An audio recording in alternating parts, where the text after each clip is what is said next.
Hello. Welcome to Nerdsmith Presents 9 Hells of a Good Time. You are watching the finale, the culmination, the finishing event of the 12 one-shot episodes featuring 12 different DMs and 48 different players over the entire month, the last 4 weeks of October. My name is Kyle, and I am your host and dungeon master today. You can find me on Twitter at TavernTalesDM, and I put out about 12 to 14 podcast episodes a month of varying different actual play podcast content and audio dramas. This whole thing is put together by Nerdsmith in order to celebrate the release of Wizards of the Coast's module Baldur's Gate Descent into Avernus, which I have somewhere nearby. But anyway, nonetheless, let's kick things off with a word from our sponsors. World Anvil, the most robust campaign management software on the market. They are constantly coming out with new exciting features and ways to support creativity and world building. Light up the forge with World Anvil. Join today. Die Hard Dice, purveyors of the finest polyhedrals known to all of the races of humankind. They come out with a new set all the time, each one as incredible as the last. You can win a set of their brand new Brimstone by entering the code #Avernus now. And if you want to roll with the best, then go to dieharddice.com. Furthermore, a special thanks to Will Crosswaite, composing our intro song for us, and Angela McCain for making our wonderful intro video. You can find them on Twitter at Crossweight Music, that's WAIT Music, and darling_gypsum, respectively.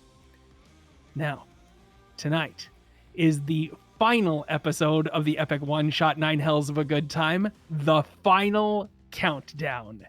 Let's see who's around the table today. Take it away, players. Hello, I am CJ. I am playing Dammit, the mysterious shadow figure rogue. That is entirely what they are. Their pronouns are they, them. I am, however, pronoun she, her. And you can find me at CrazyJ on Twitter. The spelling is underneath my name because it's not spelled as you would expect it to be. When I'm not doing Nerdsmith stuff, I'm on 0D20, and you can also find me at Geek Girl Con the second weekend of November. Tweet at me, drop me a DM, and I will try my best to see you. Hi! Hello everybody, I am Tessa, but today I will be playing Cora, a Aasimar Hexblade Warlock, and usually you can find me on the We Are Nerdsmith channel on several different podcasts, such as In Vain Valpurgisnacht, and you can find me on Tuesday evenings as Bonnie on Shenanigans, and running Dead Men Tell No Tales, a Ghost of Saltmarsh story on Friday nights on We Are Nerdsmith, and I'm very, very excited for today. Hello everyone, I am Logan. I am the executive producer here at Nerdsmith. I'm also the technical producer. So every one of these episodes and every episode on Nerdsmith that streams on our Twitch, that's me behind the scenes. I'm the one that's hanging out and doing that, listening to every show and enjoying every single moment along with you. You can find me DMing Shenanigans every Tuesday, as Tessa said, and I think that's all the things I'm in right now. We should fix that. No, please. Hi. My name is Caitlin. My character's name is Alora. I'm a very big, robust lady sorcerer. She probably won't have that accent, but we'll see how it goes. You can find me on Twitter and I believe Instagram at Ritual Blush. Her pronouns are she, her. My pronouns are she, her. When I'm not playing D&D here, I'm playing D&D somewhere else or learning several choreography routines. So, yeah, that's what I do. Awesome. We are going to start our adventure in Baldur's Gate itself, where our four players are these important figures. Ulder Ravengard is the High Duke of Baldur's Gate itself, and he has called his chief lieutenants, his captains, to a war council, and we are about to enter into the council war room of the Flaming Fist organization. Our 4 characters will arrive, and I'd like some really cool descriptions of these 4 people as they come in. So, since I mean, we know who they are and what race they are, but what do they kind of look like? How do they walk? What do they smell like? Things like that would really help me get into the frame of who these people are.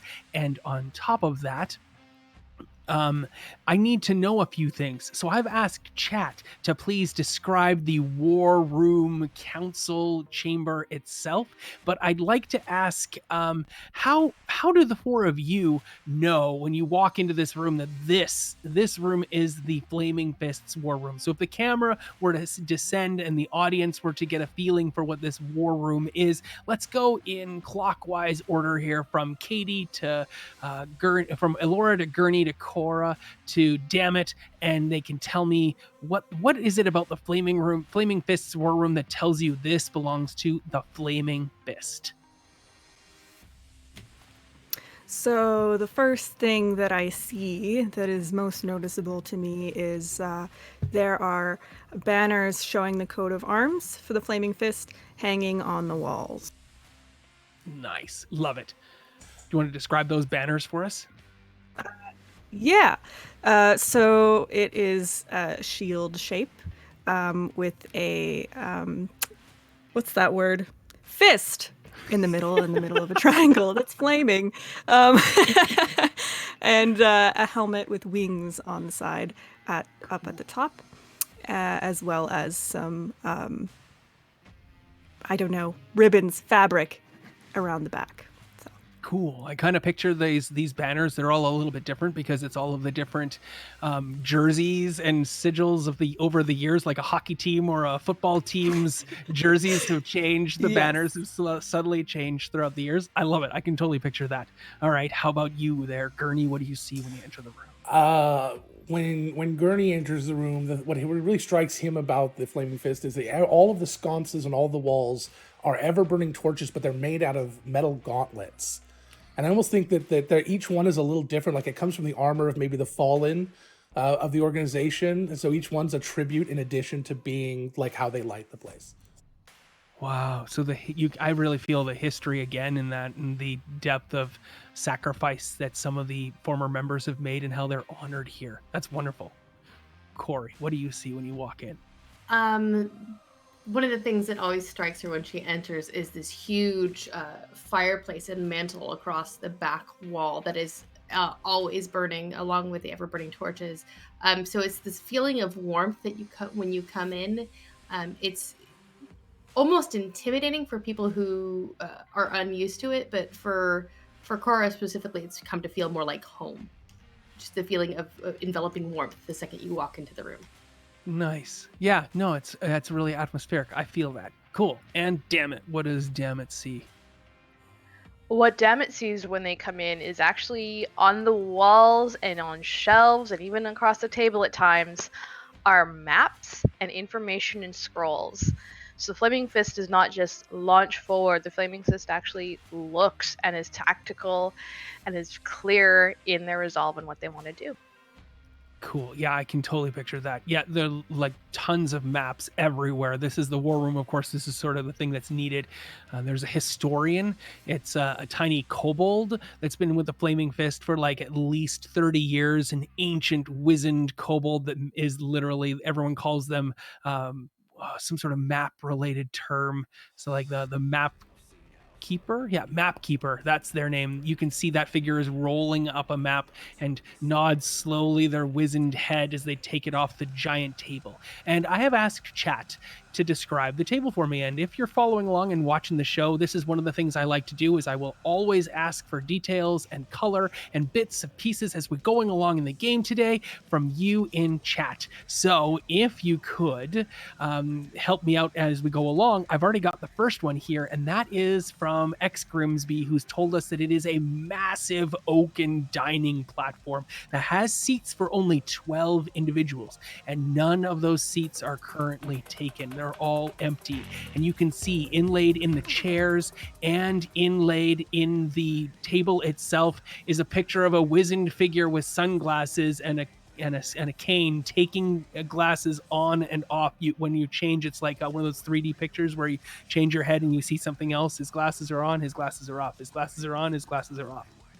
And that's what you see, because it is inlaid with silver filigree, and that's what happened while I was describing that. So, furthermore, you all take your customary places, but of course, our leader, the Lord, the High Duke himself, is not present. We are still 5 minutes before this was all supposed to begin, and let's give you four an opportunity to reacquaint each other, because you're all lieutenants, you're all high-powered individuals. It's been quite some time since your coterie, this group, last convened together to adventure, and it is very strange that Uldar himself has called the four of you to assist in whatever he has need of today. Usually one or two of you are needed for your different departments and deportations and whatnot, and it's strange that suddenly it's just the four of you in a room together. Begin. I will start by surveying the size of each of these chairs and seeing if any of them can accommodate me first. Of course.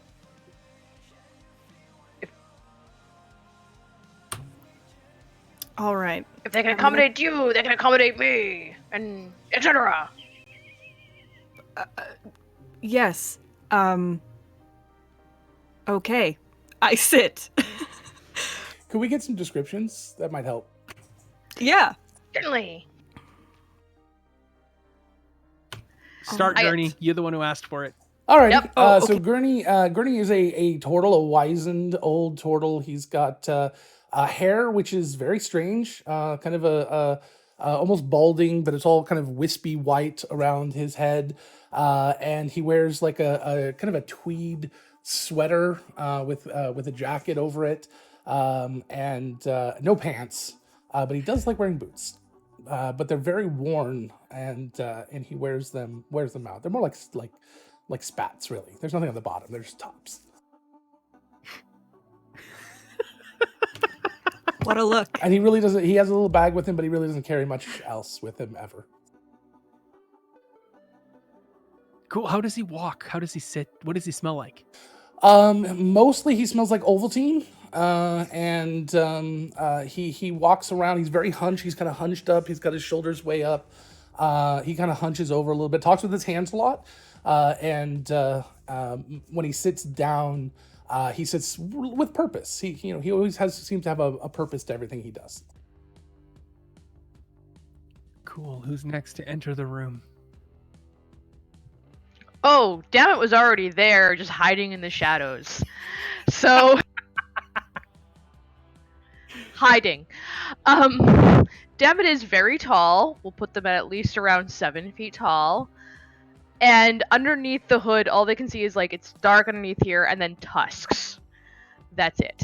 And then otherwise, it's long black hood to help them hide better. Well, kind of navy-ish black. Boots, and the hood and the boots match, in fact. They look very similar in style. And all that happens is suddenly is that Dammit kind of just like steps out from the shadows. Greetings! And then takes their seat. Wow. Fantastic. I love it. I guess I'll describe myself since I just sat down without saying anything. You see a very tall lady, about, I'd say 10 feet or so. She is clad in silk, long silk robes. She has long white hair in braids. And she has pointed ears. And you can see her skin is kind of a strange mix between like olive with a little bit of kind of like a blue hue. She has yellow eyes. Cool. And is she carrying anything? She has her arcane focus, which is a pendant around her neck. But other than that, she just carries, she has a staff with her. Just a simple wooden staff. And what does she smell like? What a question. What does she smell like? Christmas candles. Oh, I love it. Yes, cool, perfect. And our last to enter. Cora walks in, fairly tall, 5'10". She's got, similar to Alora, she's got very long, silvery white hair done in braids, but it's all pulled back in kind of a metallic headband that keeps it out of her face. She is wearing black kind of leather robes and a little bit of black spider webbing across the shoulders as a little bit of a decoration. She has almost kind of fiery orange brown eyes as she enters the room that give off a little hint of not quite malice, but definitely confidence, well deserved in her opinion. She's got a choker around her throat with a ruby red stone, and as she stalks into the room, she sits herself purposely in one of the chairs and waves a hand, and a large greatsword materializes out of nowhere with hints of frost gleaming along the blade. Cool. This seems like some sort of magical weapon. Yes. Huh. What type of magical weapon is this? It is a greatsword, which she has called Frostbrand. Frostbrand the Greatsword Mhm. must be a magical weapon from the Dungeon Masters Guild. And ladies and gentlemen who are watching along, I've told my players today that for magical weapons for these level 12 characters that they're about to take on an adventure can have whatever magical items and impactful weapons and anything they want from the Dungeon Masters Guild at all. But as soon as they introduce the item, as soon as it has a use or they bring it to bear in some capacity, they have to tell me the story of where it came from and incorporate at least one of their fellow players in the story. So, tell me the tale of Frostbrand, and I will sit back and enjoy this tale, and please incorporate at least one of your fellows. Cora and Dammit were on a mission together early on in their careers, and they had stumbled across this treasure trove where, after eliminating some brigands from a den of iniquity, and Cora used to be your normal kind of protector Asimar, but something changed when she grabbed Frostbrand unknowingly, and as she touched Frostbrand, her hair changed from the vibrant black that it once was to the silvery white, and she made this connection with Frostbrand, and something changed in her entire demeanor as she became a fallen Asimar instead when she made a pact with this blade.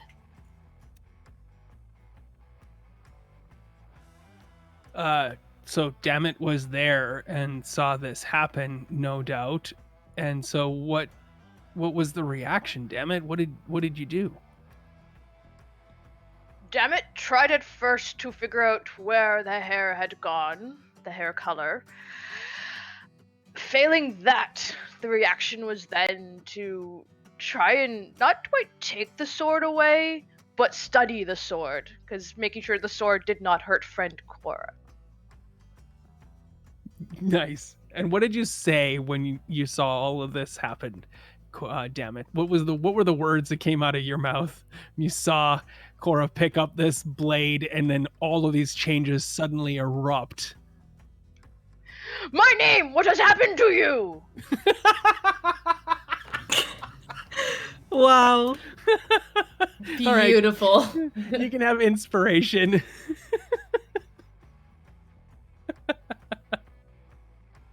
Okay. Cool.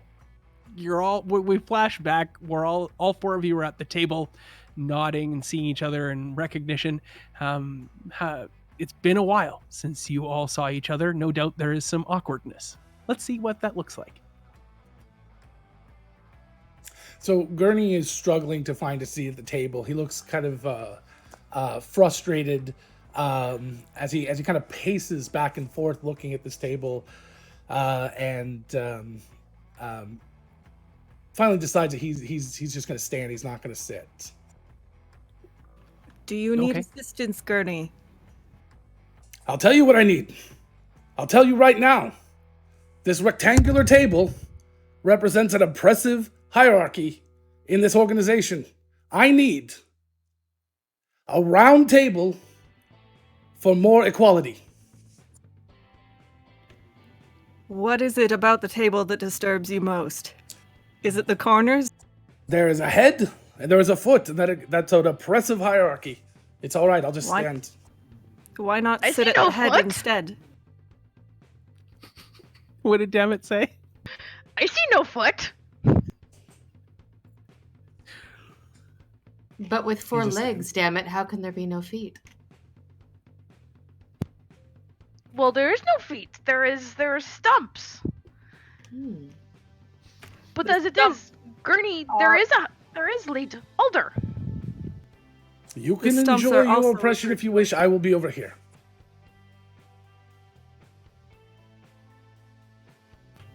I wouldn't want you to hurt your feet or your legs. They're so old. I am only 97 years old. I am very young.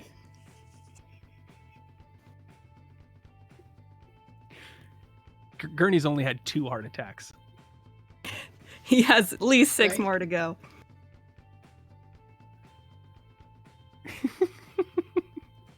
My lord. Beautiful. I mean, we could cut the table to be round. Would that help you, Gurney? Actually, yes. Are we really doing this? Okay. Now he's. I'll Hold on. I stand assume this has been out a of his problem way. for a while. It's just he's just coming back up. This isn't the first time we're in this room, right?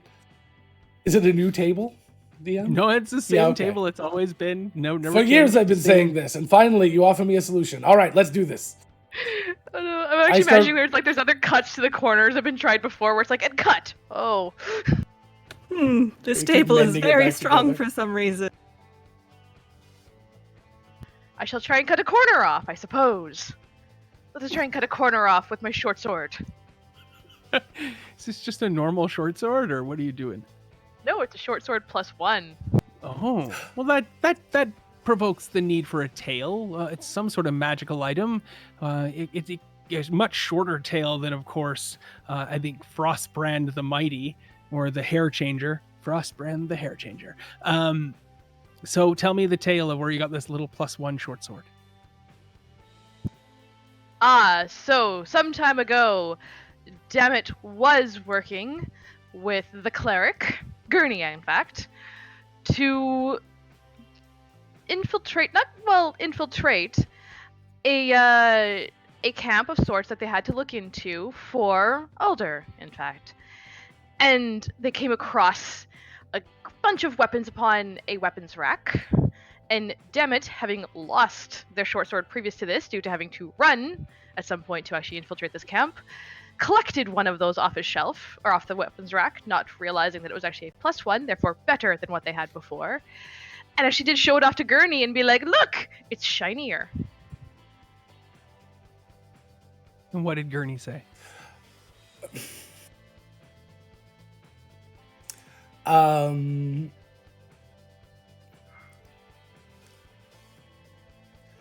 Shiny just means unused and probably very inadequate. All of these over here, they're much better, but they're being hoarded, and we're taking them with us, and we will redistribute them to everyone. Sure, well, we take all of them. I keep this one. As long as you're only keeping one. Yeah, this one. This is mine now. Okay, we end that scene with Gurney laden down and encumbered with like 40 short swords. like a Honda Civic hatchback late at night, pulling out all of those Lime and the scooters, the brand new scooters that are out there everywhere in the world, like just sticking out of him everywhere possible, and hustling down a street as fast as he can go. Like why? I love it. And then just handing them Dammit to helps random carry people. some. Why not is the real question.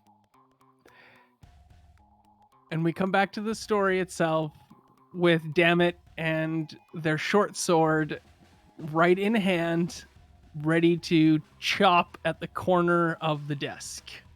The big rectangular table, this beautiful dining room table. Yep.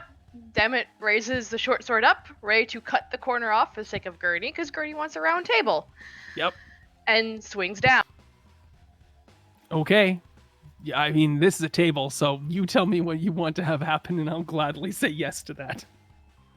I imagine it falls into a similar groove that has been done at least twice before to try and deal with Gurney's complaints, whether this is the first time the offer was actually made or just the gesture. Sure. Okay, you hack into the table. What happens? The short sword doesn't go through and has to be pulled out. Again. Does anyone try to help Dammit try to pull the short sword out of the table when it gets stuck? What did I tell you about that sword? Completely inadequate. It's a nice sword! It looks pretty, Love it. but pretty things don't always get the job done. Heyo. It has Thinking. worked. I'm just thinking maybe we could just transmute it into something else.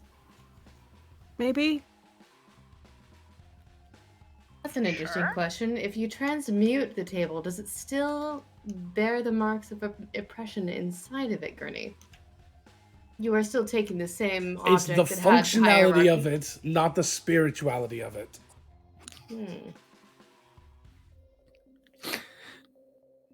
Good to know.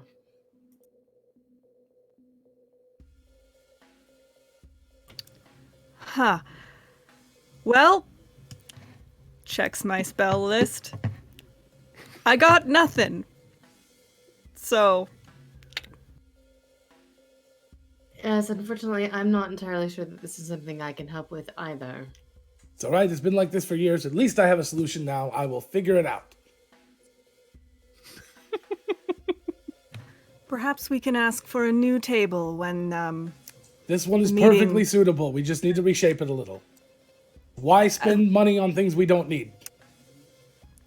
maybe we could ask them to alter the table when the meeting commences. The four of us coming together at this time, I'm guessing it's more important than this table. But second point is this table.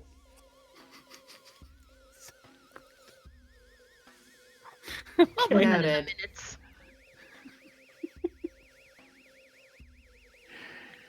There is a breeze that suddenly blows through the room, stirring the maps. Nothing to like cause anything to fall off the table or whatnot, but just a breeze as the door opens, the double doors that lead into the war room of the Flaming Fist. And standing in the middle of the double doors is none other than older Raven Guard himself. His chiseled cheekbones, his beautiful chin, his piercing brown black eyes, his shaved head glistens off in the continual flame torchlight. He's wearing his gigantic plate mail armor that you would think would just be so tiring to wear day in, day out, all the time, as the Grand Duke's cloak flutters in the breeze the opposite way in which the breeze was blowing into the room. He stands there and announces, "What are you doing?" Cora is immediately on her feet and saluting. I follow shortly after. I'm sure you know I've been lobbying to replace this table for years. We're taking matters into our own hands. Gurney, this table was my grandmother's table.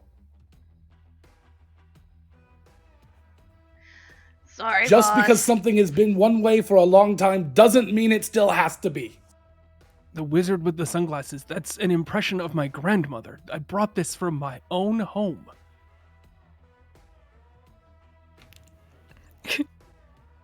Dammit just sheathes their sword. It's like, and salutes though. Sorry, boss. Trying to help Gurney. He sees Alora, Cora, and Dammit saluting, and he just looks at Gurney. He just gives Gurney that look that he's used to giving Gurney. You think you're so important, and he'll salute.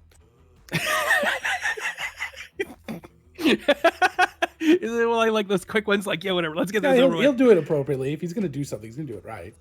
Cool. He salutes you all back, and he says, "Be seated." At this table, and I'll go over and sit down. I'll sit as well.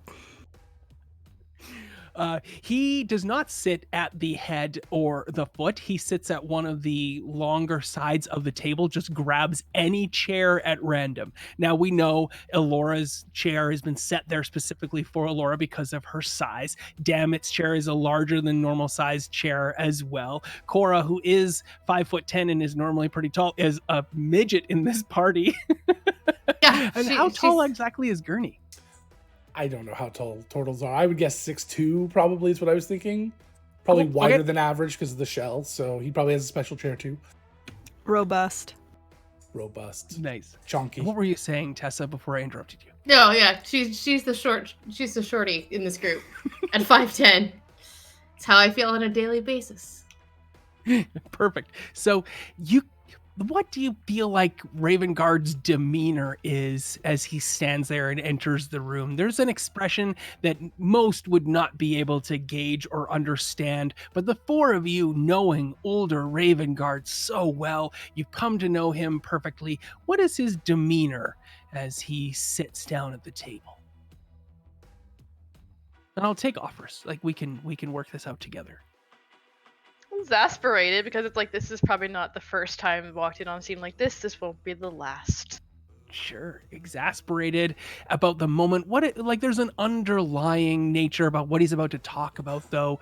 And I'm just helping. You give me a demeanor, and then I'll try to play it a bit during I the was scene. Thinking excited, but not necessarily in a positive way, but just Restless. Agitated. Yeah, restless, but also just, the idea that something is happening and it's like maybe something bigger than normal. And maybe has a little bit of like, finally type of, we've been dealing with the humdrum. Now we get to deal with something important. Cool. Okay. Yeah, that's definitely what you gain from that. Did you have anything to add to that, Tessa, from his demeanor? Are you good? Okay. So yeah, I will try to play up this negative excitement that has kind of some overtones of getting on with something. Perfect. He says, we don't have much time. We are, the five of us, going to go to El Terrell. We're leaving today. We're leaving right now. Hope you've got your things packed, as much as you would normally need. And I, myself, am leaving Baldur's Gate, and we are going now to El Terrell, by hook or by crook. We have been summoned, and a favor has been called on by none other than Tavius Krieg. You're all aware of Tavius, High Lord of El Terrell? Yes, sir. I'm sorry, I don't keep up on every lord out there. He's the one who put Yes. the companion in the sky. Been ruling there for quite some time. Sister City. Anyway, you have more important things, no doubt, in mind and ready to go. So here we are, the four of us, and Cora, who's taking a break. Let's head out of here. He hasn't told me what this is about. He's just told me that it is of dire import that I come. So I'm bringing my 4 lieutenants because you are the most capable, skilled, and I miss you all.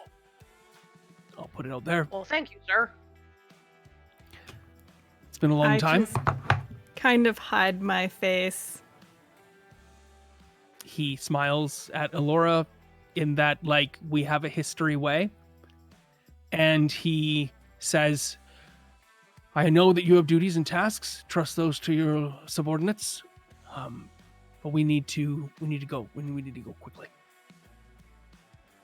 Is there anything you need?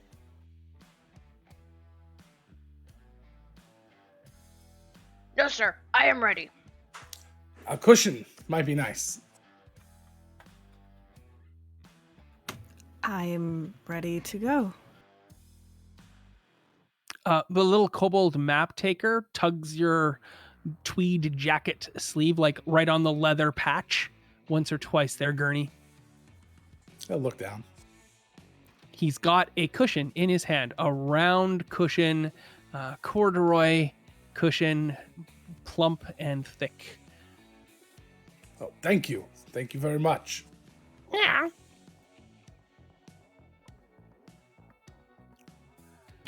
Great. I'm glad that it's non-oppressive. Only one person should be using a pillow at a time. Shape doesn't really matter. That's a good point. But what of those very large pillows? Then that is between them, their pillow, and their partner. Ah, Or partners. seems reasonable. I don't judge. Older stands up, looks down at the table, bit of remonstration in his face, looks a little unhappy, runs his finger through the groove of the new slash in the corner of the table, and says, "Let's get out of here." I'll mend that later. Yes, sir. Thank you. Gives it character. I'll leave. As I pass by the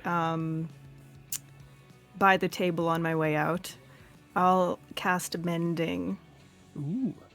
What are the verbal components for the casting of mending to repair a table? Elora. Oh dear.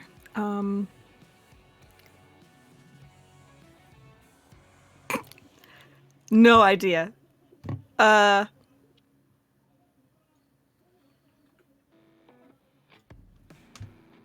Wow, I'm blanking. Let's see. For a table. Be whole. Just be whole. I love it. My brain did not translate that well. It's like the bug and then a hole in the ground is how my brain read that, not as in be whole WH. Exactly. Yes. Yes. Perfect. Okay, so we It's now a descend- bee's hole. Yes, be whole. Cool.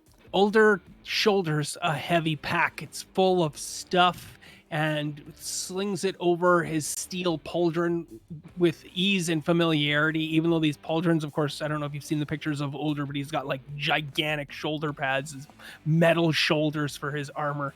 He never wears a helmet. He's got his bare shaven head in marching forward. As he picks up this pack, you can see that inside it there is hard tack and several water skins hanging off the outside of it. Is there anything that the four of you collect and grab that you think might be of relevantly important need on this journey ahead? Cora's definitely going to make sure that she has enough rations for at least a few days. She's not sure how long they're going to be gone. So probably up to a week's worth. After that, she's fairly confident in her own ability to forage for things. A week's worth of food. Okay.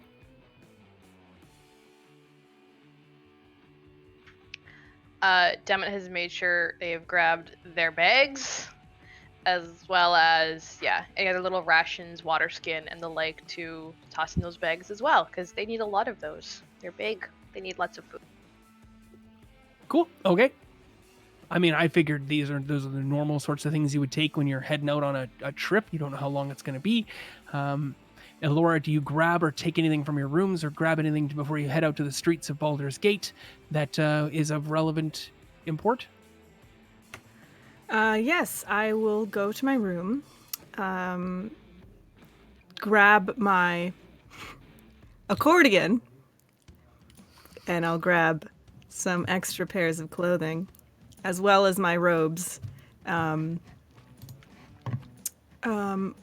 my robe of the Arch Magi. Oh my Archmagi? goodness. And the robes of the Arch Magi. Mhm. These robes, what do they look like? I will say they are long, silken looking, in like a royal purple Ooh. with silver detailing, silver Cool. thread, Yeah, I love it. embroidery on it. Okay. And yeah, so I grabbed that from my closet.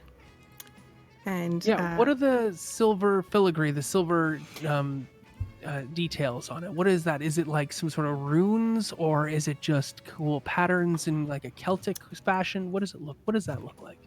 it is like Nordic runes, like for protection and things like that. Cool. Oh yeah, I love it. Great. Along the cuffs and the hem. And now this sounds like a magical artifact. So, from whence did this robe of the Arch Magi come from, and who was with you when you got it? I did this to myself. So,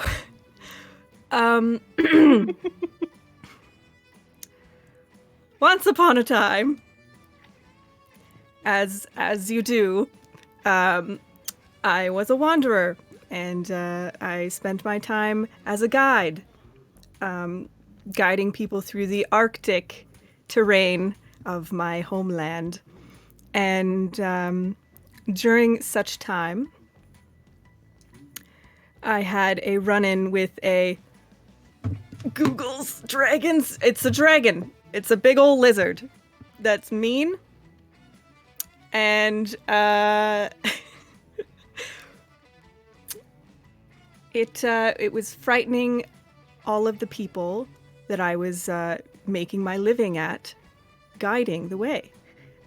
So I had to gather some adventurers together, as you do, and dispose of this frosty, mean dragon that was eating my paychecks, basically. What did people call this this white dragon?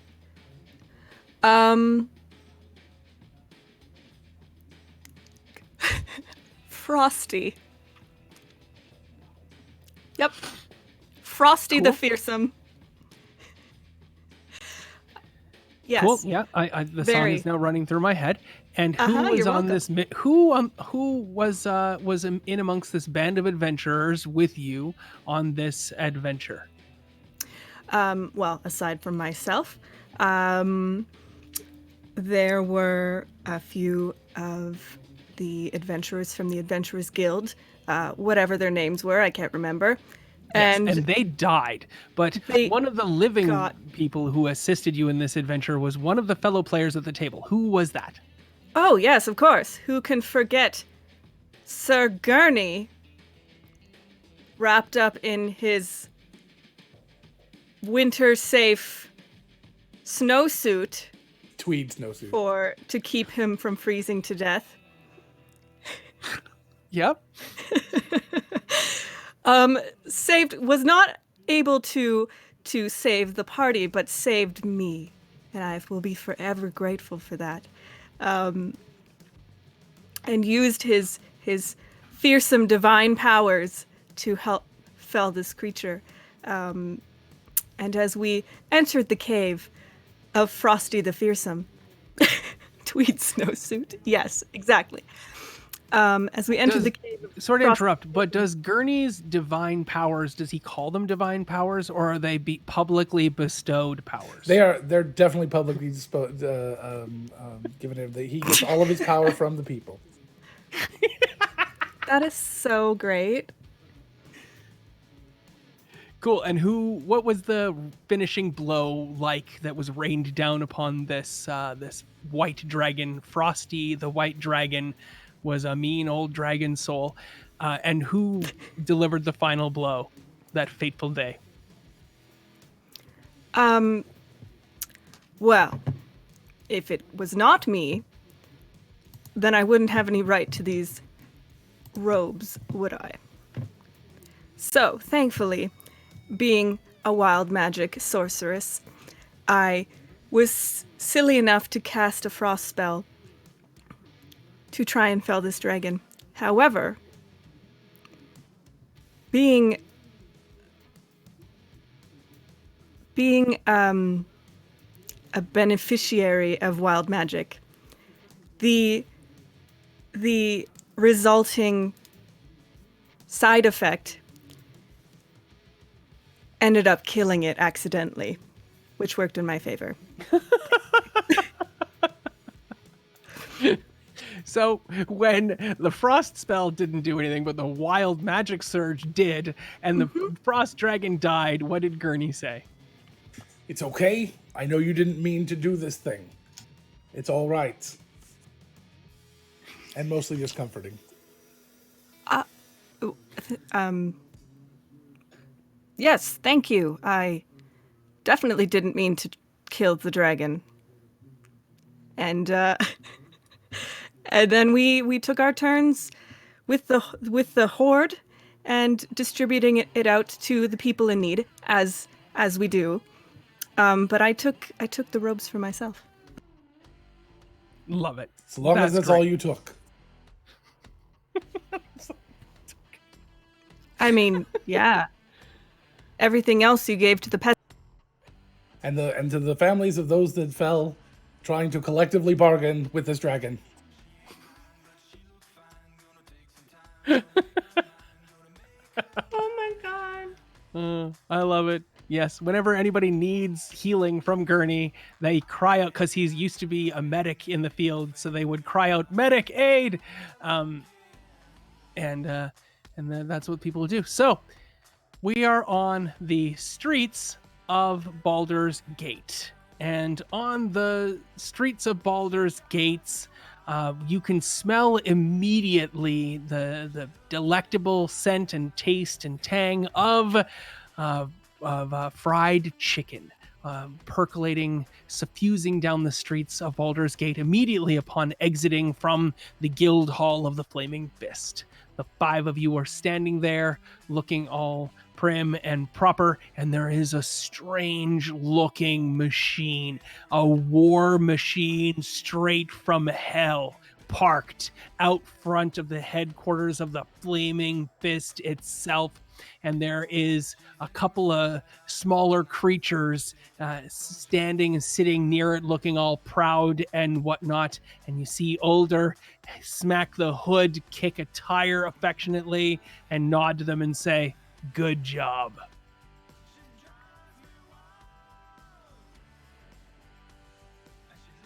Well, this is a bit of a surprise. Wonderful. And then he walks past the war machine on his way towards Baldur's Gate's main gate themselves. Wait. I'm less excited now.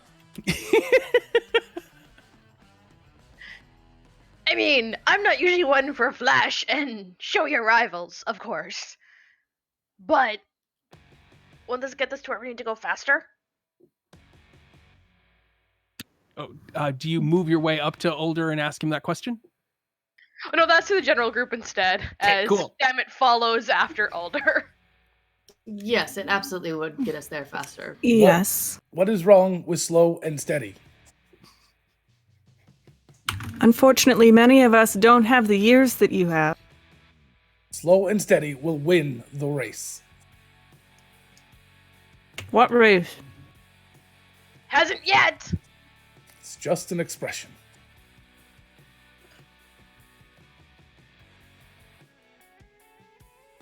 You follow him all the way to the gates of Baldur's Gate, and it is at that point that I need everyone to make their very first check of the day. It is none other than a perception check. And if you happen to be trained in Arcana and in Nature, so Arcana and Nature, you have advantage on this perception check.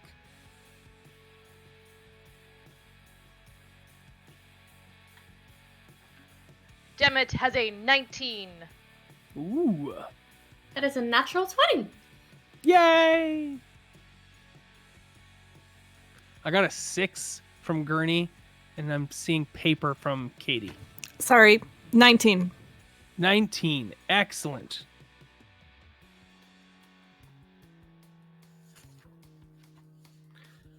Cool. Now, there we go. Another thing I do in this game is that I have everyone pre-roll initiative checks, and I've gotten that already listed. When should combat eventually happen, I already have the order in place for everyone to go. So, with that, this is not combat. This is you can see in the guardhouse, those of you that have gotten higher than 16, you see a tiny greenish blackish figure moving in amongst the guardhouse, looking out the window.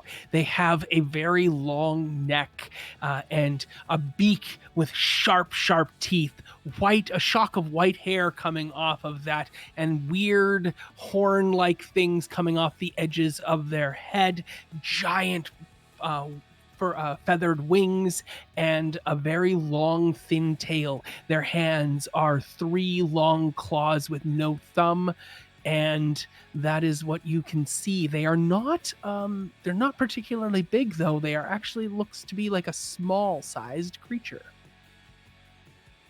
It does not look to be from around here, for those of you who have spotted it in the guardhouse at the exit to Baldur's Gate. What is that ugly thing over there? Hey, I'm just standing right here. It's all right. Calm down. Not No, you, not Gurney. you. And I point over him instead. Yes, that thing, right? That thing over there. Alder, you might want to take a look at this. All right, now, children, what do you do if somebody asks you if you want some drugs? Say That's yes, what I'm doing. and then throw him away. Say no, of course. Can I talk to these children over here? You guys are busy. I'm busy.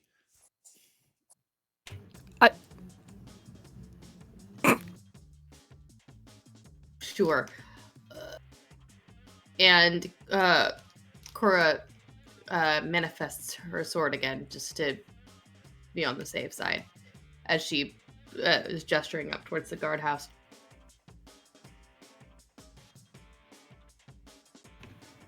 I'll Dammit will wander drop over. into stealth and try and go around. Should we investigate this? Of course. Cool. There are 4 guards standing at the gigantic gates of Baldur's Gate to leave out and head down the road that you would take next to the river to El Terrell itself. And on the at the gates, these 4 guards, they're all wearing the proper Baldur's Gate regalia of the walled guards, and they all recognize you and salute you. What do they do when they recognize you and salute you? How do they do so, and which one of you among the 4 do they recognize the most? Who has most contact with the city guards on a day-to-day basis?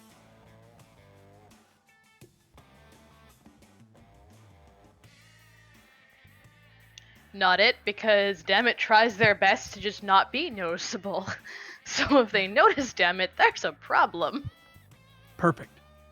Probably Gurney, because he spends most of his day with people on average, just around town, and so he probably runs the guards quite often. But he's also didn't see the thing and wasn't really paying attention, so he's off teaching some kids about drugs. Cool. Okay.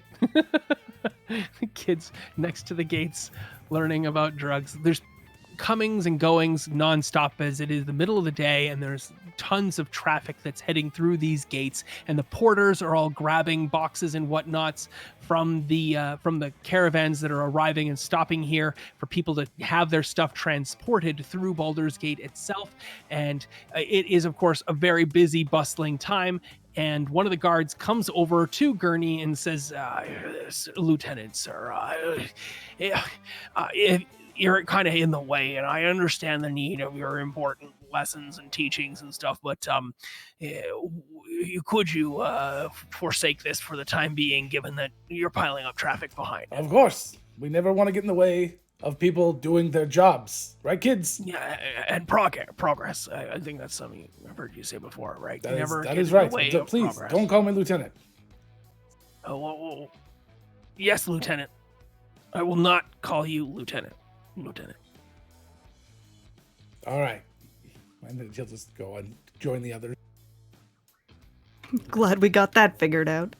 Cool. Who's in? Yeah. So this guardhouse is one of those smaller buildings off to the side where I would imagine the guards would put their personal effects and whatnot for their guard duty to, monitor and maintain flow of traffic through this very bustling, busy space. And it is otherwise empty. There is a single window and a single door. It is maybe 10 foot by 10 foot in size, and it is right there on the ground next to the big gates of Baldur's Gate.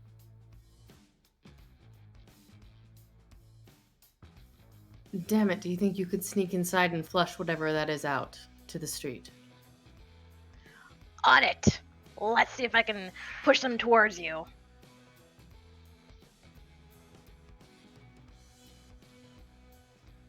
That is a 19 stealth.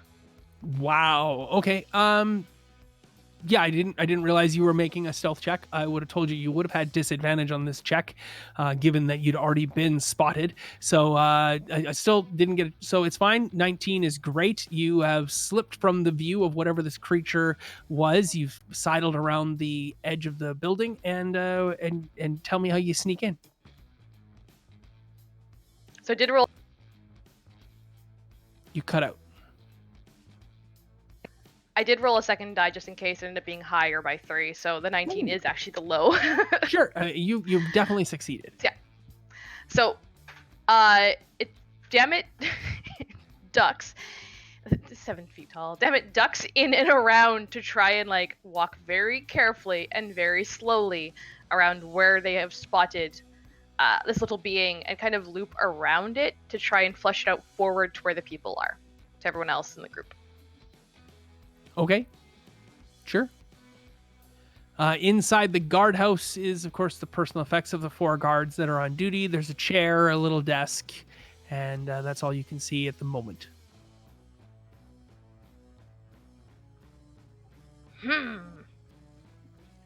Okay. Moving back in and around, checking underneath things, trying if I can find that little thing. Okay, do an investigation check.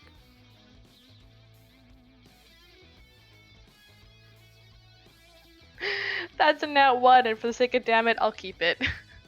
I love it. You don't look up. That's the thing. You move around. You don't bother to look up ever, and you can't find this creature. You now you're starting to wonder if maybe your eyes have played a trick on you, and there is nothing in this guardhouse at all. Me. All right then. I will go and tell the rest. Damn it, we'll go and tell the rest, narrating their life, that Cool. did not spot the thing. All right. Go do it. Yeah, you come back out.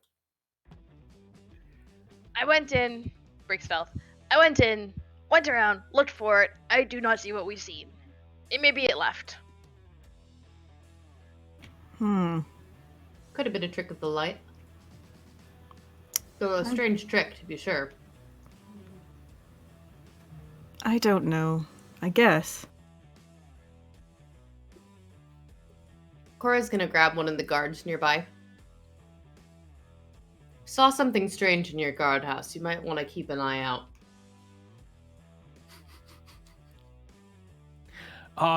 Yes, Lieutenant. Of course. I will I'll deal with it accordingly. Very good. Don't want any stowaways in the city. Are you heading out, Lieutenant? Where Older goes, we follow. You do not need to use the main gate. You can use the side gate if you would prefer. She just gestures to Older, who's walked ahead. Literally following. Yes, of course. Okay. By all means. Thank you. Clear the way! Clear the way for the High Duke! He calls out as people stop and what they're doing, and Older shoots a dirty look back at the guard and looks at Cora like, what are you doing, sort of thing, and turns and continues to walk ahead. For those of you who've played World of Warcraft, I get the feeling like in those early days of vanilla World of Warcraft, whenever you had to do an escort quest, the quest would always go faster than you kind of could and followed a much more like not a direct route that you would expect them to take. And so I kind of feel like this is older. He's constantly moving ahead of you and walking in a direction you're not anticipating or expect him to go. And he's hard to corral and maintain, especially when combat erupts. He'll suddenly run back to combat, then he'll run back to where his starting spot was. And so get the feeling of older heading out ahead of you and constantly being in a state of like, we're supposed to protect him, but why is he always ahead of us? So there we go. He runs over, kills a squirrel, runs back to that same spot. Yeah, My God, he doesn't he's attack broken. anything unless that thing attacks one of you. All right. Are you being Cora attacked kind by of- squirrels again, Gurney? Shrugs a little bit like, oh, that wasn't entirely what I meant to have happen. It's okay.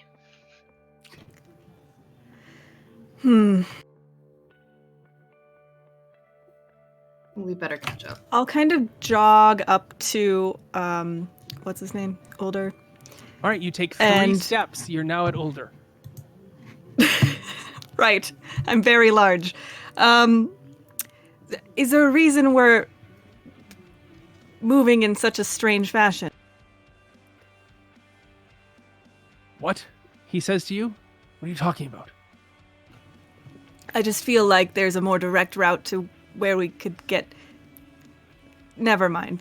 And I just kind of slink back. Oh, by all means, Alora. Tell us, how do we get to El Terrell today?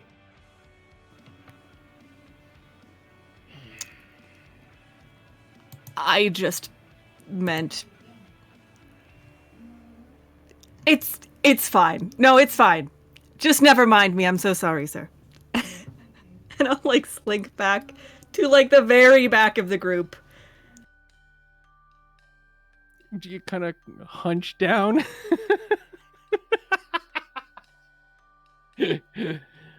He sighs exasperatedly. He goes,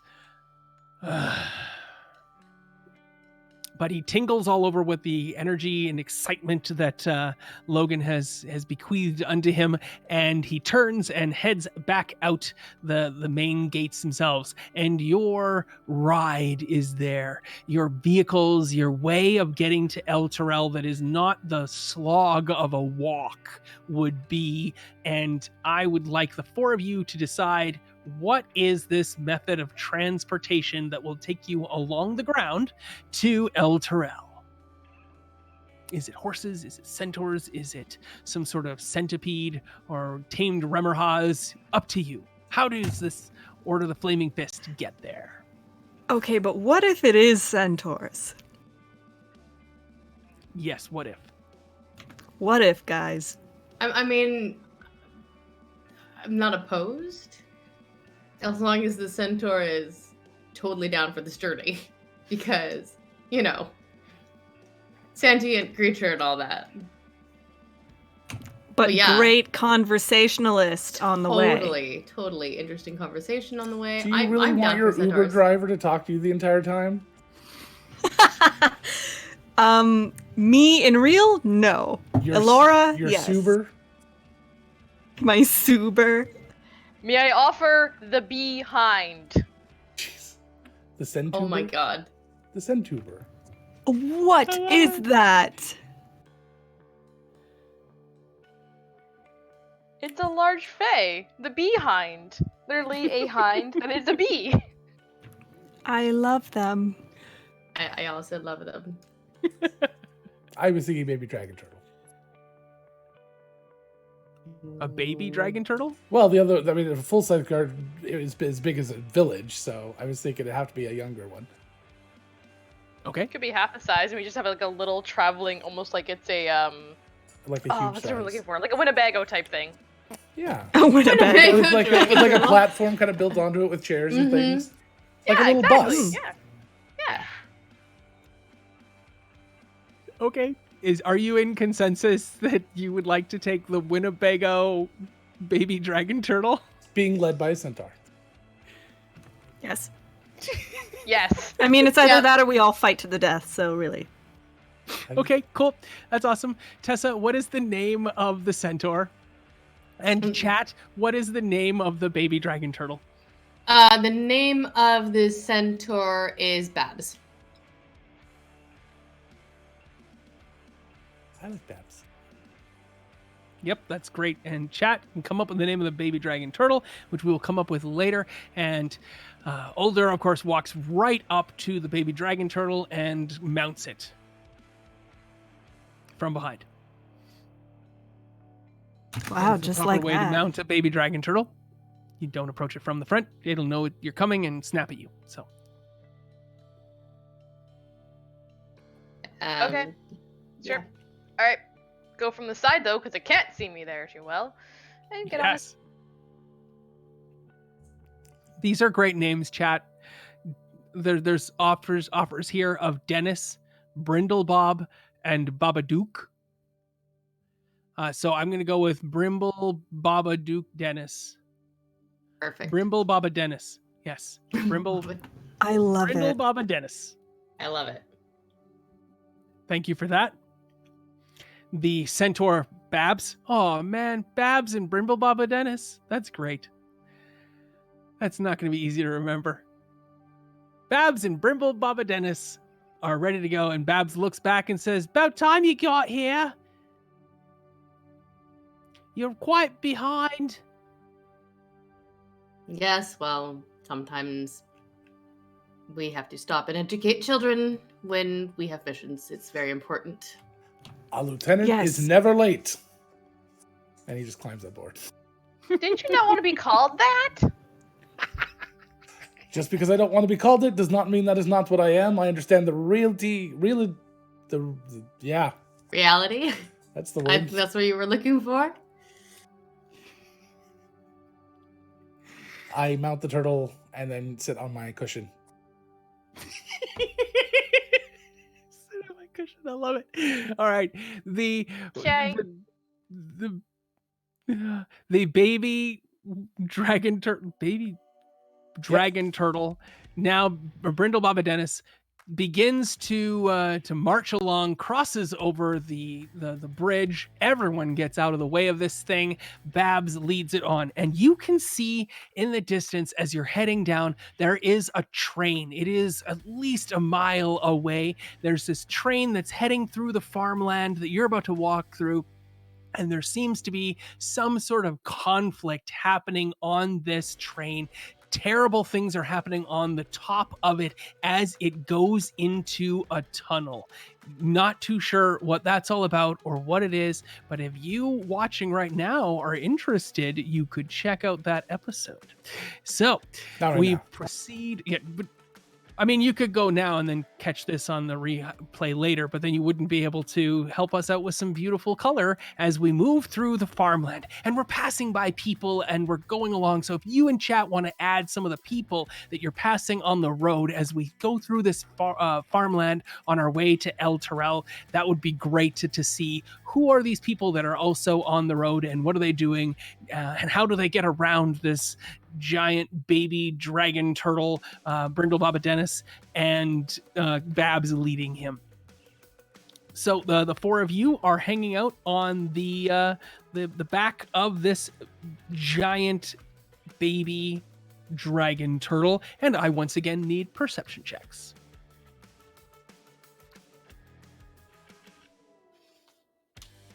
That is a 6.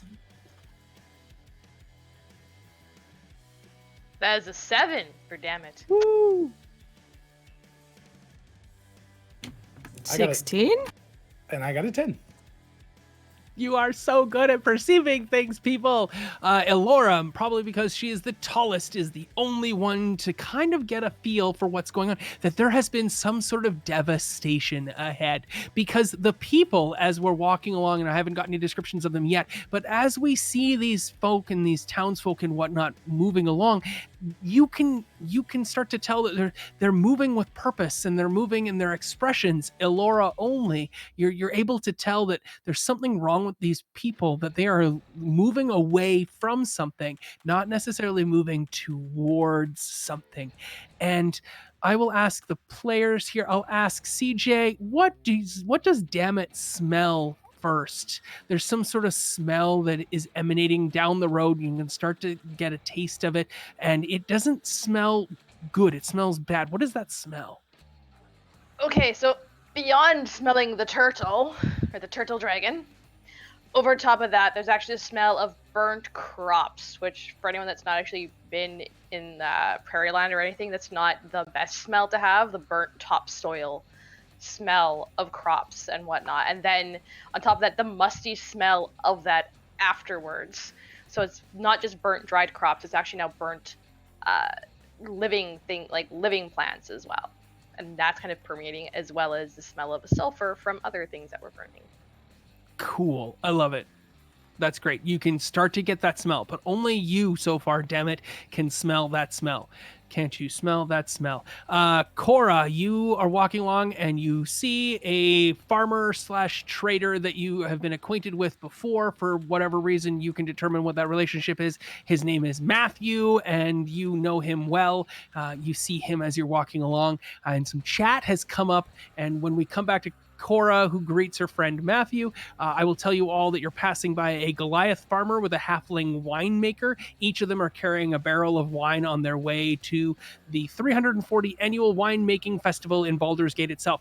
But the Goliath farmer is carrying like a third of a keg, and the halfling is carrying a full keg of wine each. I guess they would be barrels, not kegs, because that's beer, but nonetheless. There is also another female halfling alchemy merchant with a cart that chinks and clatters as it moves, and there is a human girl child who is Filty? Either way, that person's name is Filty, and she's telling Filty to cluck the horses to get them to move a little bit faster, and the female halfling shoots a dirty look at the other halfling on the road as though they know each other and are not friends with each other. And Cora, what do you say to Matthew? Hail, Matthew. All is well, I hope. What brings you this way? What is the relationship that you have with Matthew? How do you know Matthew? They once both entered an arm wrestling competition at the local tavern, and both of them got a little too inebriated and passed out mid arm wrestle, and were both declared the winners because no one could rouse them, even though they pretty much won at that point. They were just battling against each other and both passed out in the middle of it, and they just became friends. Matthew is missing that arm that he used to arm wrestle. It is gone. He does not have that arm, and he looks tired and weary, and he looks up and he says, "Oh, Cora. What happened? Been a long time, hey?"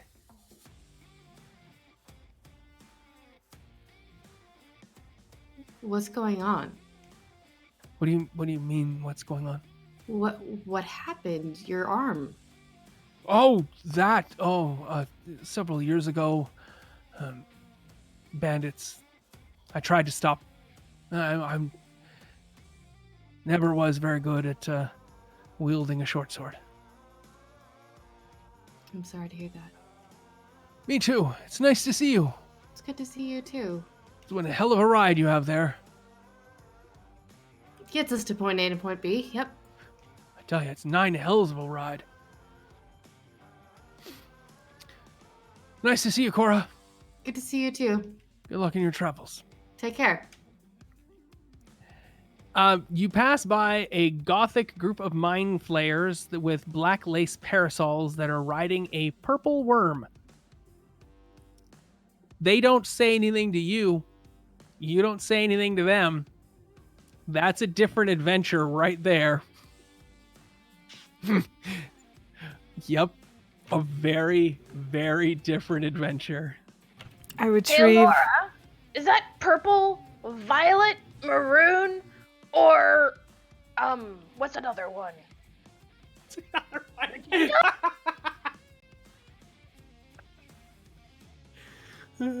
Yes, Alora, you know all of the purples. What purple is this worm? Oh, it is Iris, obviously. Oh, Ooh. obviously. Katie, you may have inspiration for that color of purple. I was not expecting that at all. Wonderful. Well Thank done. you. Oh, and Logan, while I'm at it, you may also have inspiration for remembering the cushion when you sat down on the war turtle. My cushion. So, it's the best. And we'll get to you yet, Cora, with your inspiration as we move down the road, and the smell that Dammit can smell is made more apparent to the other four of you. You now, Cora, Tessa, Cora hears something that is doubtlessly related to that burning topsoil. What is that thing that you hear? She hears this high pitched squeaking, stuttering sound, kind of language, and she's not entirely sure what language it is. It sounds a little bit like primordial, but slightly something's not quite right. More maybe Vegapygmy, perhaps. Sorry, did you say Australian? No, I said Vegapygmy. Oh, okay. Don't even know what that is. Perfect. It makes it even better. Beasters. That's great. It's so easy to mistake the two, you know? Yeah. Right? Yeah. Vegapygmy. Primordial, Vegapygmy. Could be both. I'm not sure. Okay. Sorry, That's the I love sound you hear? Vegapygmies. That's sorry. The language of moldies, mold folk? Yep. All right, that seems just Australian to me. Okay, cool. I see where it was confusing for you. Yeah, I've never even heard of a Vegapygmy before. So, I love Vegapygmies. Sorry. yeah, they're all dead. There's a whole bunch of Vegapygmies. No! The last sound of the Vegapygmy sound you could hear. There's a bunch of dead. There's burnt topsoil everywhere, and there's a bunch of dead Vegapygmies that are near the road. You can see there's a farmhouse that has been burned that is just off the road there, and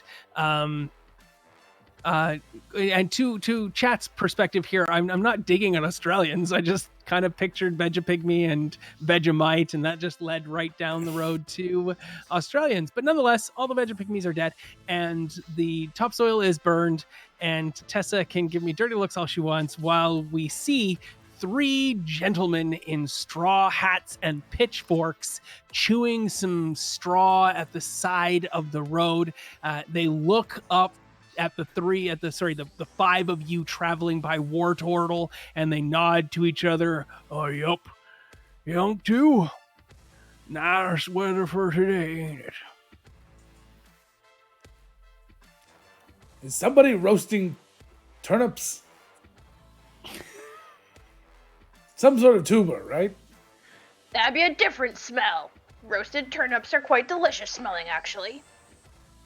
Smells just like mom's cooking. I'm sorry. Me too. They all have kind of beards, white beards, and big bushy beards. And one guy's got his beard is a bit more trimmed and taken care of, but nonetheless, it's still a big bushy beard. And they're all standing there looking at you lazily by the side of the road. And behind them is the devastation of the Vegapygmies and the burnt topsoil and the dilapidated home that has been crushed. Yep. Excuse me, gentlemen. ZZ Top. What happened here? Hey, you talking to me, is you? Yes, I'm talking. I'm looking at you and I'm talking to you right now. What happened? I need names for these three individuals, so I'll give my group of players two of those names, and chat can come up with the third. What is the first of the three names? Clarence. Yes, and Horton. and chat. Horton, here's a who. Yes. Waiting on chats. Horton, Clarence, Jasper, Horton, and I got Norton from Matthew. So literally, you're all in the same wavelength there. His name is actually Horton Norton, and Jasper. Jasper I like Norton. Jasper. And No, Horton Norton is his first name. So nice. So we've got Jasper, Horton, and Clarence. And Horton turns and says, "Never seen no talking reptile before. What do you think that is?" And Jasper says, "Oh, I know what that is. That's a newt." Yep. I'll sit up straight and kind of like lean over Gurney. Hello, villagers. What happened here? Clarence tips his hat. Says, "Well, hello, little lady." I raise my eyebrow.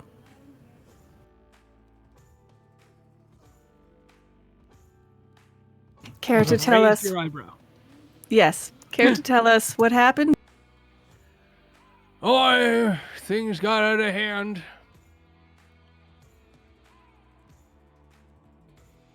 Exactly. How did they get out of hand? Oh, you know, veggie pygmies.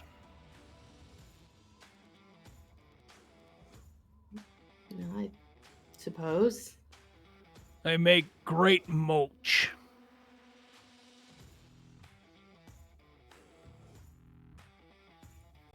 Cora just kind of nods. Huh. I have not heard that, but I'll take your word for it. Do you beckon the dragon turtle to slow down, or do you have it? Does it continue on a pace? No, I think we'd signal to stop for a second. All right. Babs says, "Oh, see now, and I've forgotten the name. Brindle Baba Dennis. Brindle Baba. Is that right? Brindle Baba Dennis, you slow that thing on down now. You hear?" Brindle Baba Dennis goes and stops. Older looks at you impatiently. Gentlemen, what? I'll look to one of them. What is your name? "Oh yeah, I'm Clarence." Mm-hmm. And your name? "Yeah, I'm Rootin' Tootin' Horton Norton."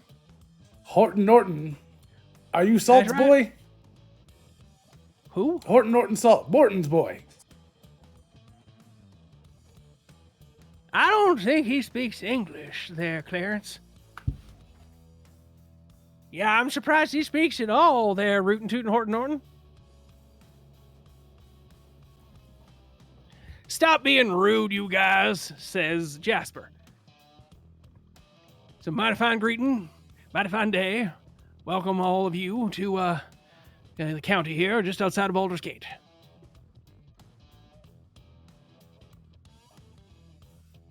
"Would you care to come on inside for some fried abyssal chicken? Or is it Abyssal's fried chicken?" Couldn't tell you which. I mean, would like to, but I think it's up to our boss, our duke, where we're going. That's all mighty fine kind of you. As I said, my name's Jasper, and I'm more than welcome to see some passers-by going the other direction these days. Is it infrequent to see people heading this direction? Make an insight check. All of you can make an insight check. Cora's not very good at these. We'll see what happens. Ooh, that's a 19.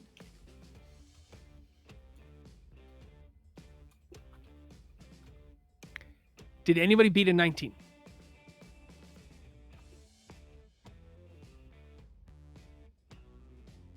Nat 20. Woohoo! 4. Okay, so if you have beaten 10, which is definitely the left side of the table here with Dammit and Cora. And how did Gurney do? I didn't do much better than Alora. Then Elora and Gurney are still probably exchanging glances like, who are these assholes? While Cora and Dammit can see right through as Jasper smiles, that Southern Baptist smile, and says, "Well, folk. We see a lot of people travel through here, but not so much lately. And that is a bald-faced lie. He is just literally making shit up off the top of his head. He's an improviser at a Friday night free of charge improv show where they didn't practice at all for the last 2-3 weeks and they've never really worked with each other before. Right. So like my everyday. Imposter syndrome makes for some great improvs. Dammit will just kind of look, and then like really lean in and lean down and look. Sure. Sure. Well, all right then. Why don't you all come on down here? We'll head on into the farmhouse and have ourselves some delicious Mother Maggie's own secret recipe. Although it's different now than it was before. I have to tell you, there's a bit of a tang there that wasn't in those 11 herbs and spices I've grown so near and dear and accustomed to. But nonetheless, here in the farmhouse, why don't you come on in? We'll have ourselves some fried chicken. And if you'd like to learn more about why the recipe for fried chicken has changed, check out one of the episodes of 9 Hells of a Good Time. Where did you say you got this recipe from? Oh, it's not we ordered it down in here special from Baldur's Gate. Uh-huh. Cora looks over at Older like... It's from Teleport the Dishes. Ah. Well, that's very generous of you, but I believe we are on a timetable, and she looks over at Older, kind of questioning, like, do you want to investigate this further, or are we needing to go?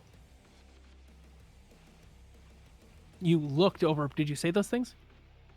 She kind of gave him a questioning look, just trying to gauge his reaction. Unless you click on Older, he gives the same flat expression of wanting to get a move on and being excited about his journey. Got it. All right. Kyle, when we look over and obviously Cora is checking to see with the boss, the person we've worked with for years, and he has that kind of same expression. Does that feel like it's typical for him? Yeah, absolutely. Okay. Yeah. Mostly because he's an NPC, and I would rather direction for the story come from the four of you than me trying to herd you along. So if you wish to stop and make arrangements to do things here or take part in this side adventure or whatnot, that is your choice. You won't need to ask for permission to engage with the environment around you. If you want to do another quest while on this quest, drag Older along with you. Perfect. I just wanted to know if maybe that was part of it, was that he's acting kind of funny. That's a fair question.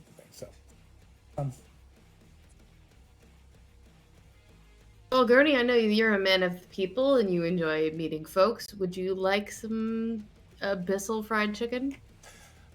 I do love abyssal fried chicken, but I think we need to move on and stay the course. And that's not even my line.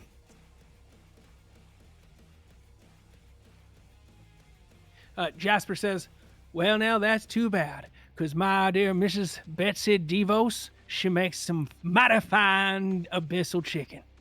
She cooks up some grits and some gravy, because, ain't nothing like educating the masses than grits and gravy.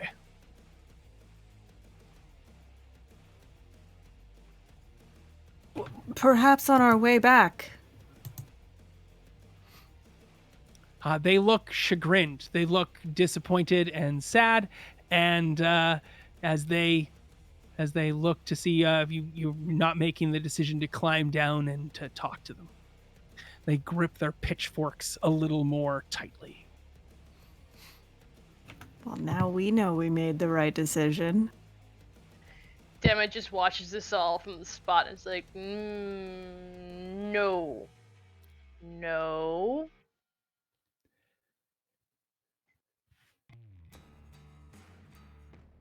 Have a good day, gentlemen. Well, now, goodbye. Toodaloo, and sorry we couldn't interest you. Yeah, no, that's fine. Get on out of here. We'll summon up some others and call them over for dinner, and they can share in our grub. What? I forgot who I was. Well, I'm sorry to disappoint you, but if we're in the area when we come back, we'll be sure to take up your kindness.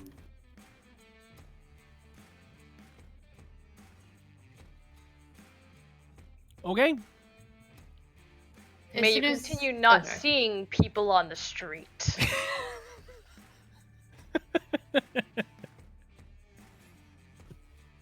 Gurney Well, I failed hope I every see more single people. roll My in name's that. not Clarence. There you go. Gurney failed every single roll in that, so he's like, okay, let's move on. I just like nothing. Well done, Logan. Your usual self. Yeah, pretty much. As soon as they're out of earshot, Cora can only see how they goes. Does anyone get the idea that if we had actually gotten down, we might have become dinner? I mean, it's highly unlikely they could take all four of us, but seemed a bit strange. There's people been around. I'm not threatened by them. Did you see them? They're tiny.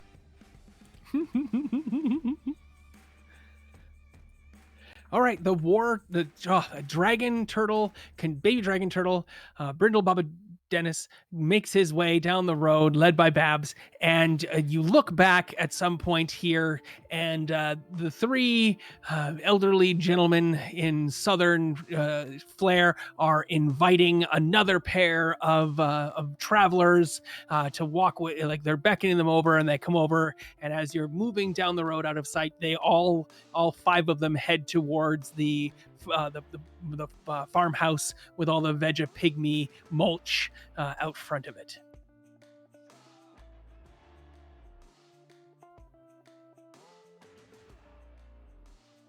A few minutes later, there is a blood-curdling scream in the distance behind you, but the dragon turtle. It is hard to have a dragon turtle and a war turtle in a game together. Just so everyone knows, this is the linguistic difficulty that I have with my own mental problems. But nonetheless, I will prevail. You're heading towards a forest.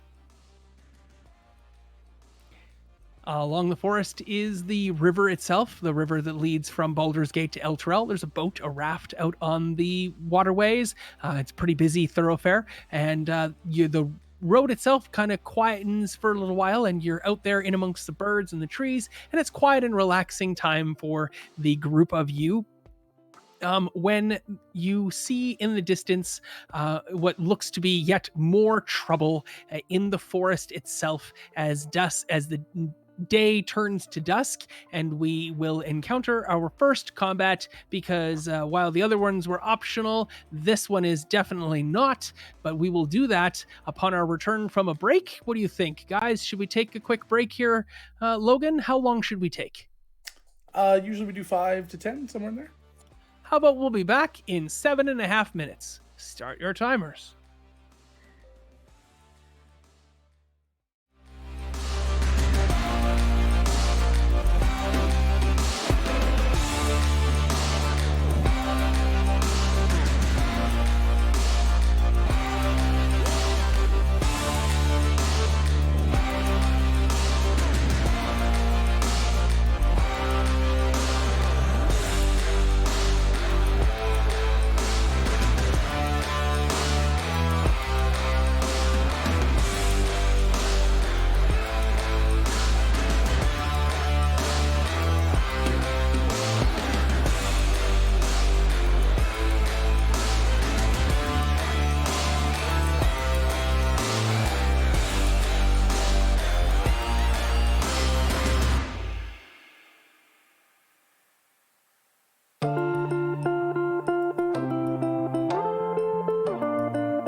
we are back.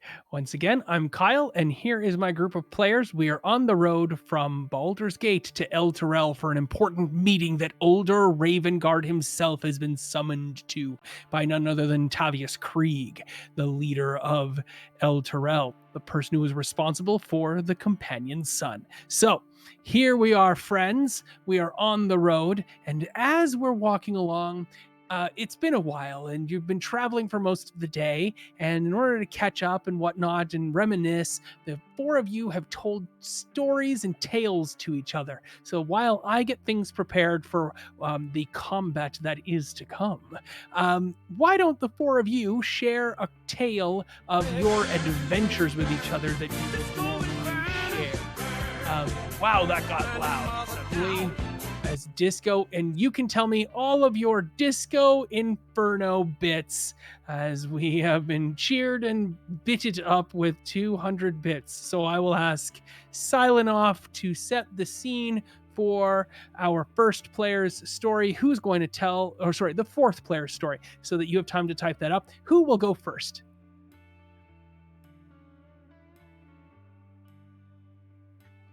I'll take the hit. Okay. So remember, okay, Laura, I think you remember seeing me after this, but you didn't see what happened before this. You really didn't. Look, there's a disembodied arm. And so the story of how I got the wonderful bag, and Dammit actually reaches into this bag and comes out with a little ball, like a fuzzy ball. It's not known what it is, it's just there. So, what this was, is I found this in a castle. This was sitting there, just the bag, on a table by itself, and I knew I had to have it. It called to me. It made little noises. And so I snuck and I crawled underneath the table.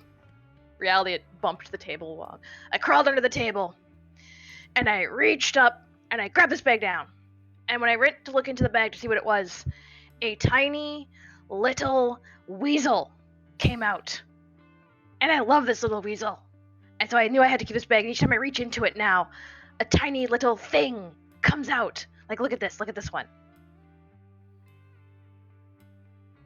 One moment, I'm going to reach in and pull one out. I wait with bated breath. Where is this bag? Oh my god, it's supposed to be in my possessions. Here we go. Ah! And out comes a little panther. My god, What? it's so tiny. Right? It's so great. Look at this thing. Ah. What is this bag? Does it just create animals? I can't remember.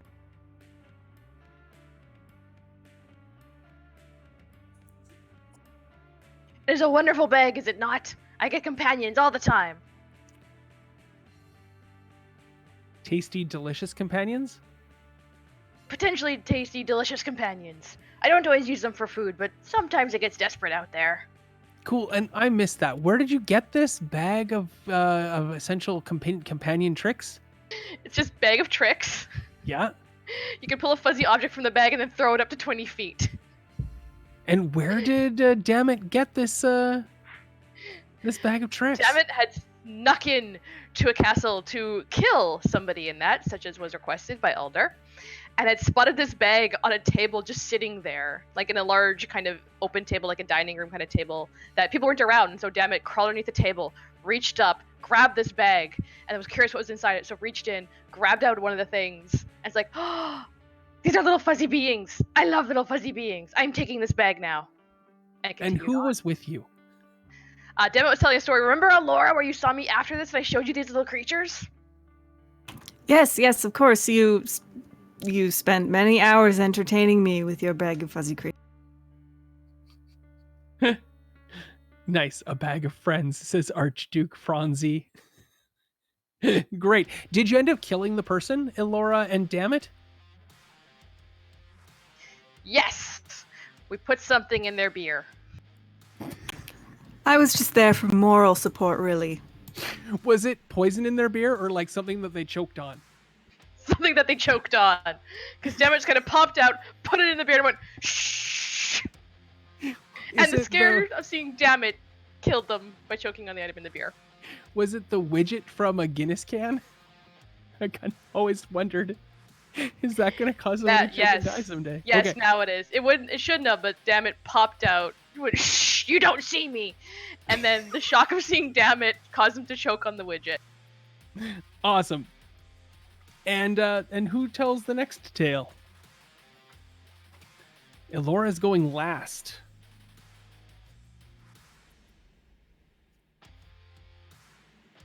Do you want to go, Cora? I'm looking something up really quickly. Go ahead, Gertie. Okay. So before I came to this place, before in the days and months and years before I came here, I became a lieutenant. I was a man of the people, and one day the people were being threatened by this troll, this very large troll, kind of an orange color. And me and this other woman, we were trying so hard to defeat this troll. And I knew, even though we were on opposite sides, that we had to band together to try to defeat this troll. But in the end, we failed. And that was a humbling lesson for me. I hope someday soon I'll have another chance. To defeat the troll? To defeat the large orange troll, yes. Who was there with you? Cora. How did they console you?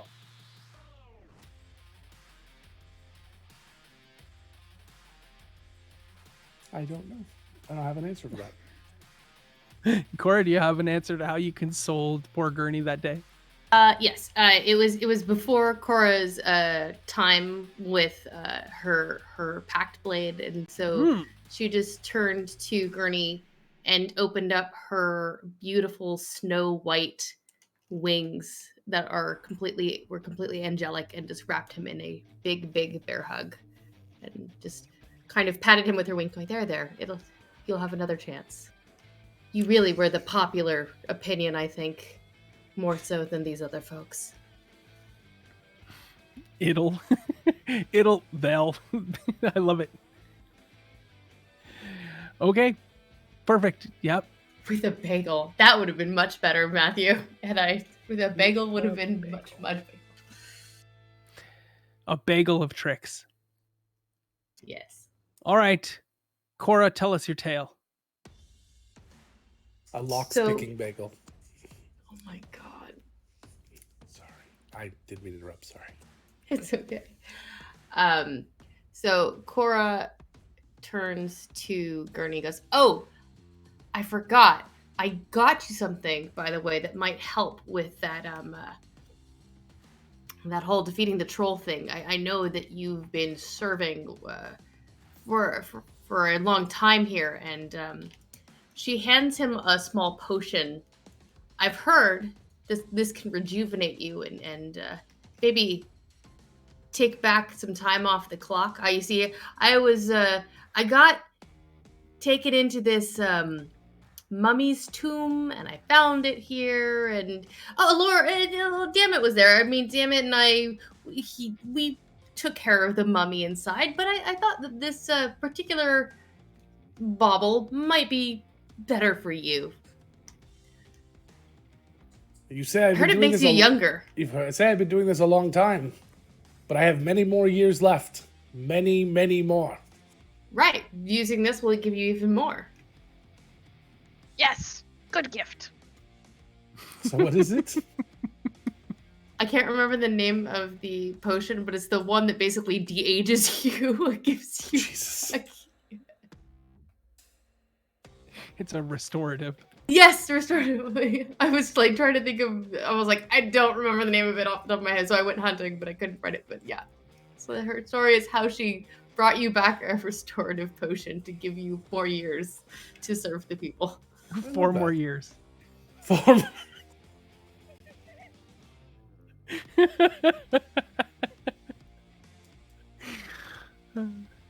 Beautiful. I love it. Cool. Yes, thank you for that wonderful tale. And now it is Elora's turn.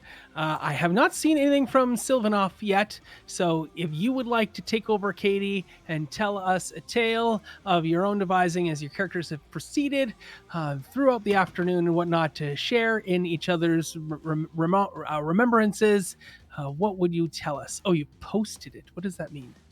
In DM. But I may tell excellent. too. Perfect. Tell Well, away. you all know of my first run-ins with adventurers. I told it before.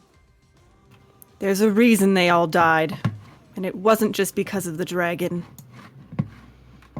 Gurney knows. They used me as a scapegoat. They tried to say things that were untrue. So, sacrifices had to be made. I had to kill them in order to stay alive. But I was imprisoned for several years before I met all of you. Well, most of you. And that's when I learned that I could use magic like I could.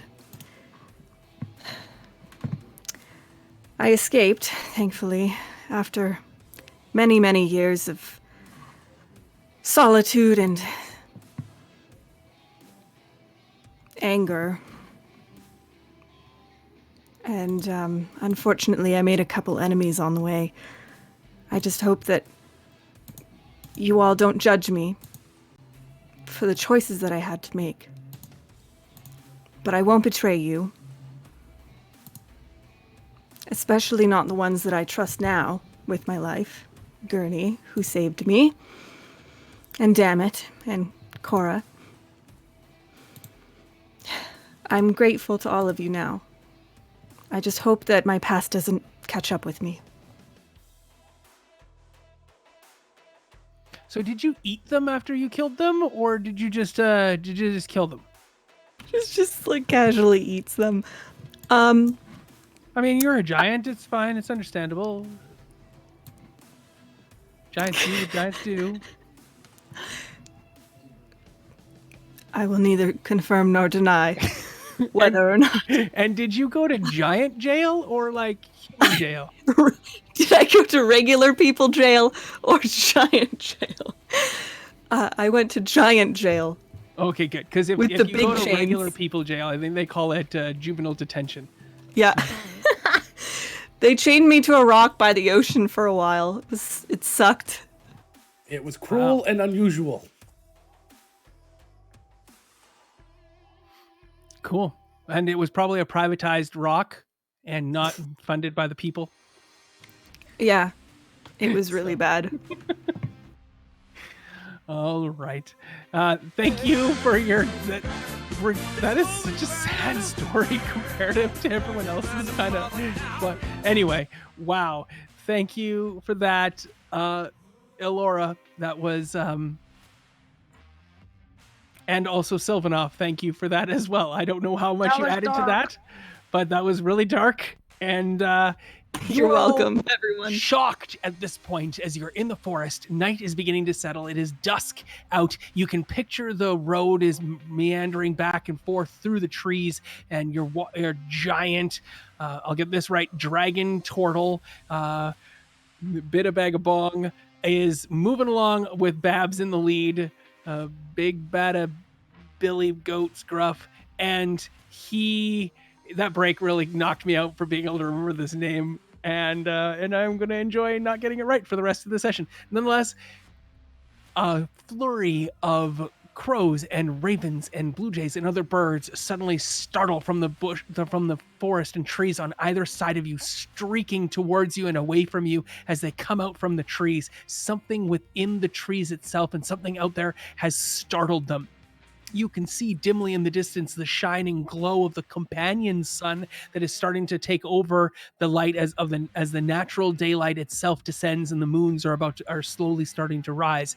And so you're in this kind of twilight esque light area. You hear Bella and Edward making out in the distance off to the side of you because that's proper twilight. And under the sign of a new moon, there is an eclipse, and eventually here will break dawn. Nonetheless, moving forward, you're startled by these ravens and crows and blue jays and dark birds as they move towards you and whatnot. And if you have survival, you may make a check to determine what might have startled them.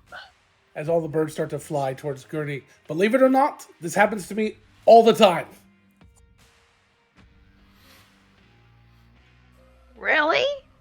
Yes, birds always come to me. They land near me all the time. It just happens. Are you like a lord or some sort of character? Disney I'm princess, definitely I some think sort is of what it's character. called. Awesome. For the check, I rolled a 19. Woohoo! Does that sound right? I mean, it sounds manageable. One of a number between 1 and 20. So yeah, absolutely. Yeah, totally 19. Cool. How did everybody else do? This is perception, sorry? I'm not trained in survival. survival, so 26. Ooh, 14. That's amazing. I didn't know I was trained in survival, but it's evidently my best stat. You're a cleric. It's wisdom. Makes perfect sense. So with a 14, you can tell that things are coming towards the group from both sides of the road. These things can also fly. With a 19 and a 20 plus, you're both more than able to know that it is multiple things. In fact, an even number of things on both sides of the roads are flying towards your group, and they've startled the birds into flight. Cora, you're not aware of anything other than birds, nothing but birds. Yeah, it's kind of like a boats scenario, but it's birds. So the first thing you see, because you all see it, we are entering initiative, and it is not surprise because these birds have distracted everything and they've caused you all to realize something's coming.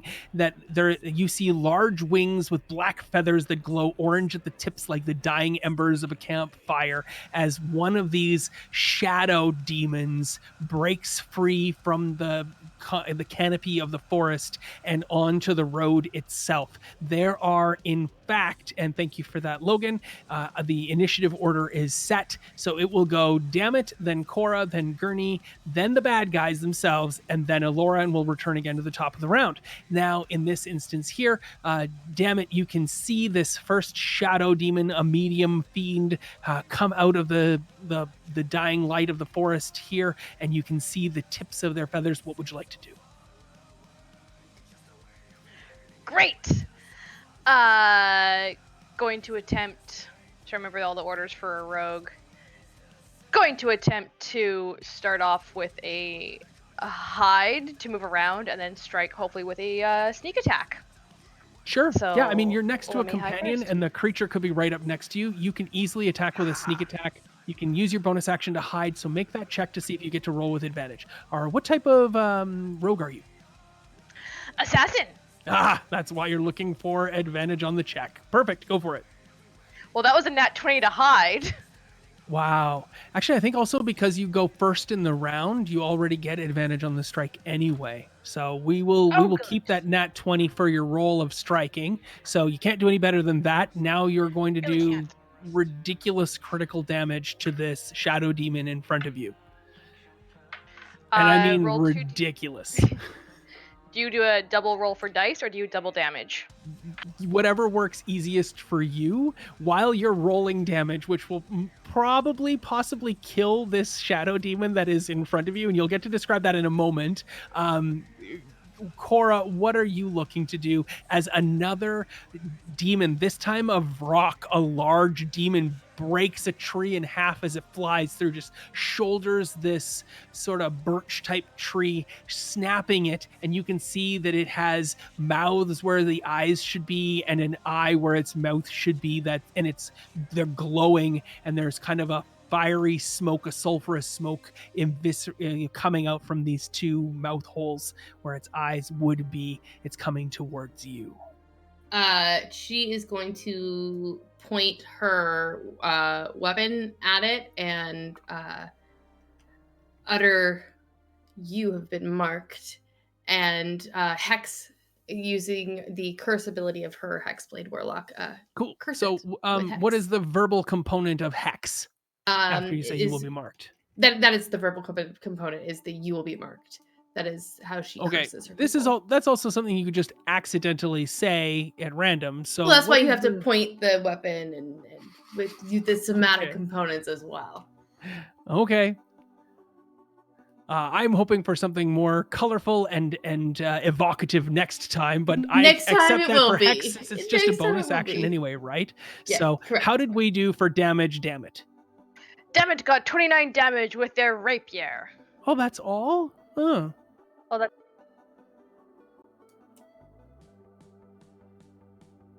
Oh, you cut out. I missed everything you just said after all. I rolled really well on the 66s, but then did not roll so well on the actual d8s themselves. Okay, cool. And did you do double damage on all of your damage dice? So you would have, like, it's Oh, 60, it's doubled that, isn't it? 12d6? that's right. So it can add an additional 13 actually on top. So pardon me, that is actually a 42. You killed that shadow demon with one hit. So tell me, what did you get for damage? How does it die is really what I'd like to know. What happens is Dammit raises their rapier up, and it's like, just like last time, buddy! And just kind of goes forth out of the shadow from around their companion. And all there is like cloak around Willowing as the rapier just kind of drives into what Dammit was assuming is the heart position. Probably not the heart position, but assuming. And then drives really deep in as Dammit just kind of pushes down and then just jumps away. Ha! See, just like last time. Just like the thing's love like, I've only fought you once in Abyssal, and it's like, and it says, I didn't even get to. I was talking to my sword! The rapier. And it just fades away. I didn't know that. All right. Following Cora's description and her damage here, we will turn to Gurney's turn. So if you want to get your stuff ready here.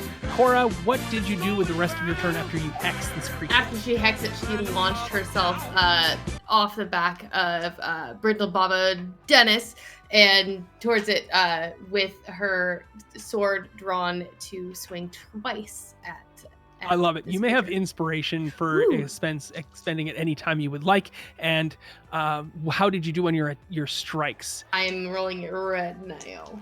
Cool. I'm also just going to tell you what the ACs of the creatures you're fighting are. Okay. And so that way you know when you roll your damage, because one of the things I like to do when we're streaming here is if you roll all your stuff ahead of your turn, just so that when you get to your turn, you can just tell me what happened and how much damage you did and the color of all of that. And you might not know if you killed the creature or not, but there are two different types of creatures you're fighting right now. You're fighting the large Vrox and you're fighting the smaller shadow demons. And there are about 4 of each. Well, there used to be 4 of each, and now one of the shadow demons is dead. But nonetheless, they're the armor class. I've amalgamated them both together, so it's a little bit easier for us to manage. And you can just tell me which type you're attacking, and I will mark accordingly. So she is attacking one of the Vrox, and the first one is a 19, and the second one is a 25 to hit. Yes. I will do my damage real quick. Cool.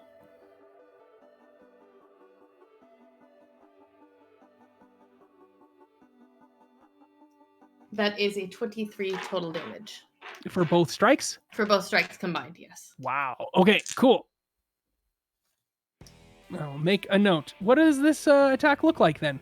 Describe for me. You've leapt off. You render. Is it an overhand strike? Do you thrust twice? What? And you're using your giant frost brand weapon, I believe, Yes. too. So she is. Oh shit! That reminds me. I have to roll for that too. Hang on. Okay. So add 6 frost damage as well. Okay. So just to be clear, both of these creatures are immune to frost damage. So All right. you Good don't to have to know. worry about that going forward. Thank you. Yeah.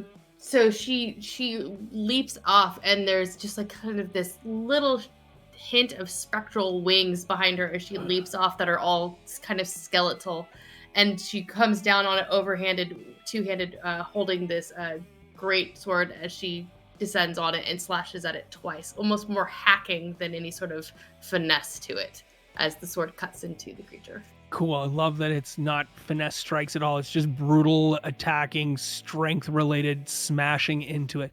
And the camera, if we're all paying attention, remember the scene we just had with Cora, with her wrapping her angelic white feathered wings around Gurney the war turtle in Constellation. We're now given the next image of Cora is her leaping brutally, and these spectral bone like black wings that barely exist at all kind of fluttering into bare existence. It gives a stark revelation towards what Cora has gone through the last few years. All right, moving on, it's Gurney's turn, followed by the bad guys. So Gurney is going to look around and kind of stand up in the cart and start to put on his lecture face. All right, now, children, we all know that hell beasts are evil most of the time, but that is a stereotype, and stereotypes are bad. What other stereotypes do you know about hell beasts? And as he does that, he's doing the semantic components, and then he reaches up and says, shit, I just had it. Hold on. Democratic daylight, and cast daylight over the area. Okay, cool. Yeah, all right. Yeah, your the shadow demons, of course, all shudder and cry out and block their eyes, and you've definitely made it difficult for them going forward. But the Vrox seem to be like, "Thank you. We now have more light to see in." So that's awesome. Cool. Yeah. Is there anything else that Gurney would like to do with his turn? Nobody got hurt, right? No one has been hurt okay, yet. I'm good. Then I will also point out that as Gurney stands up, his foot bumps his little cushion. It rolls, it turns on its edge, and rolls right off the dragon turtle and onto the ground below. That just falls the whole way and goes and does the little circle, fall. Okay. The shadow demons come forward, the rocks as well. What is your armor class, Cora? 15. Great. The first shadow demon misses you because of the blinding light of daylight that you have set in probably a point in the sky, I'm guessing, Gurney, or did you cast it on a thing? Well, I thought, is it an area? I'd have to cast on a thing, I think. So it would have been just you get to choose. Actually, itself. You can just choose it to be a point. Yeah, just a point right above us, though. Like just slightly above us. Yes, I love it. Perfect. So it blinded, it swings at you and misses completely. Another one of the shadow demons comes in and tries to claw at you, and it also misses, but it might have missed in this instance because it just sucks as opposed to being actual capable of hitting you. One of the shadow demons goes after Dammit. What's your armor class? Dammit's armor class is... Wait, where's that number? Having to look for the things. Dammit's armor class is 18! Okay, no, it misses Dammit as well because of the blinding light of daylight. The shadow demons have basically been reduced in effect. There are, unfortunately, though, 4 Vrox, and one of the Vrox that's taken a whole bunch of damage from Cora swings out at Cora with its talons twice. And I have hit once, and so you take a 14 slashing damage from this Vrox attack as it rends your thigh as it tries to come in from the side of you. And then 2 of the other Vrox go after Elora in her silk and satin purple robes. And one of them emitting a horrifying screech. So I need all of you to make DC 14 Constitution saving throws or be stunned for the round as the other Vrock now tries to claw twice at Elora. Just a really quick question: was that the rock that I hit earlier that hit me? The one that you hit earlier missed you. The Okay, new thank you. one hit another new one hit you. So you did get hit, but not by the one that hit you earlier, or Okay. you hit earlier. And then the third one emitted a screech, and the fourth one now has clawed Elora and done 28 points of damage as it comes in on Elora's shoulder and bicep and claws brutally into her. Rude, first of all. Very. All right, that's all of the bad guys' turns. Elora, what are you doing with yours? Followed by Dammit. All right, so are they all kind of clustered together? You have two that are on top of you. There are two. These are the Brocs. Two on top of you and two on top of Cora. There's a shadow demon on Cora and then two shadow demons on Dammit. None of them seem to have bothered to attack Gurney, considering him to be old and ineffectual and unlikely to win the primary anyway. Wow. Ouch. Oof. I Oh, going that hurt to me catch- inside. cast Snillock's Snowball Swarm. Okay, cool. Now, you are all pretty aware because you saw the frost damage that snow and frost and cold damage is not going to have any effect on these creatures. Not any effect. Well, I'm useless. I'm sure you Do something. Well, that...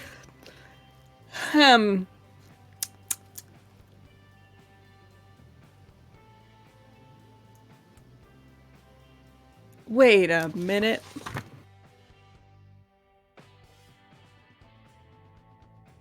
I'm just looking something up. One moment.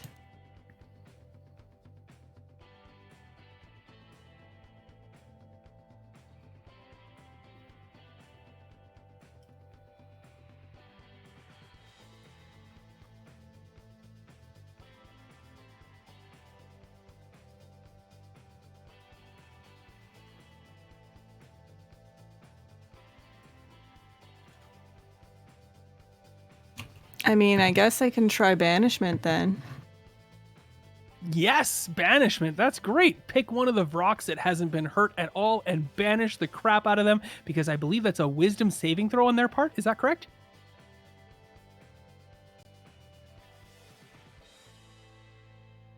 Charisma. Oh, even worse for them. Here we go. I have an 8 total. Tell me the magic words of banishment and then describe for me how they are banished and what occurs. Okay, so I'll make the old classic abracadabra fingers. Ooh, I and like it. Yes, say you are as a candle, the better burnt out. And a purpley portal opens and sucks it in. You already have inspiration. I can't give it to you again. That was gorgeous. I loved the somatic color, and that's great. Wonderful job. Was that Iris? Is there anything It's else you'd Iris. like to do? It's Iris colored.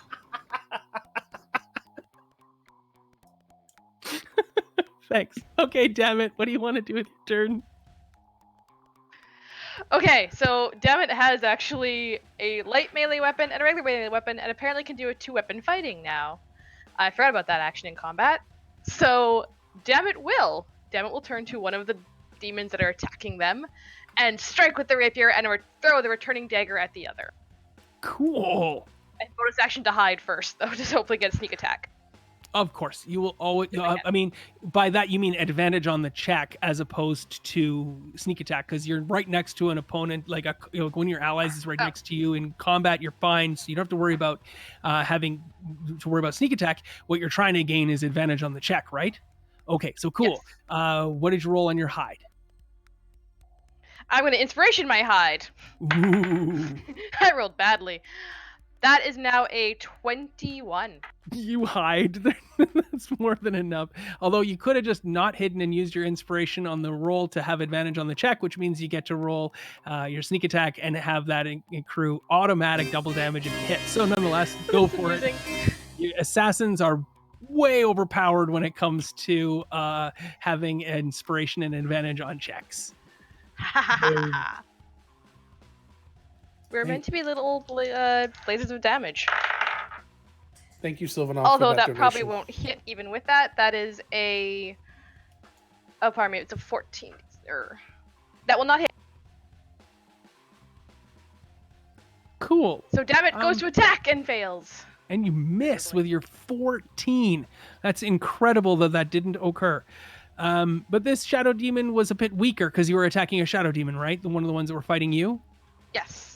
And actually, this particular shadow demon's armor class is only 13, not 15 like the other ones. So you have hit, and now you have advantage. Because you have advantage on the strike, that means you get to critically injure it. So please roll all of the dice that you get to roll as a level 12 rogue assassin, because that is ridiculous.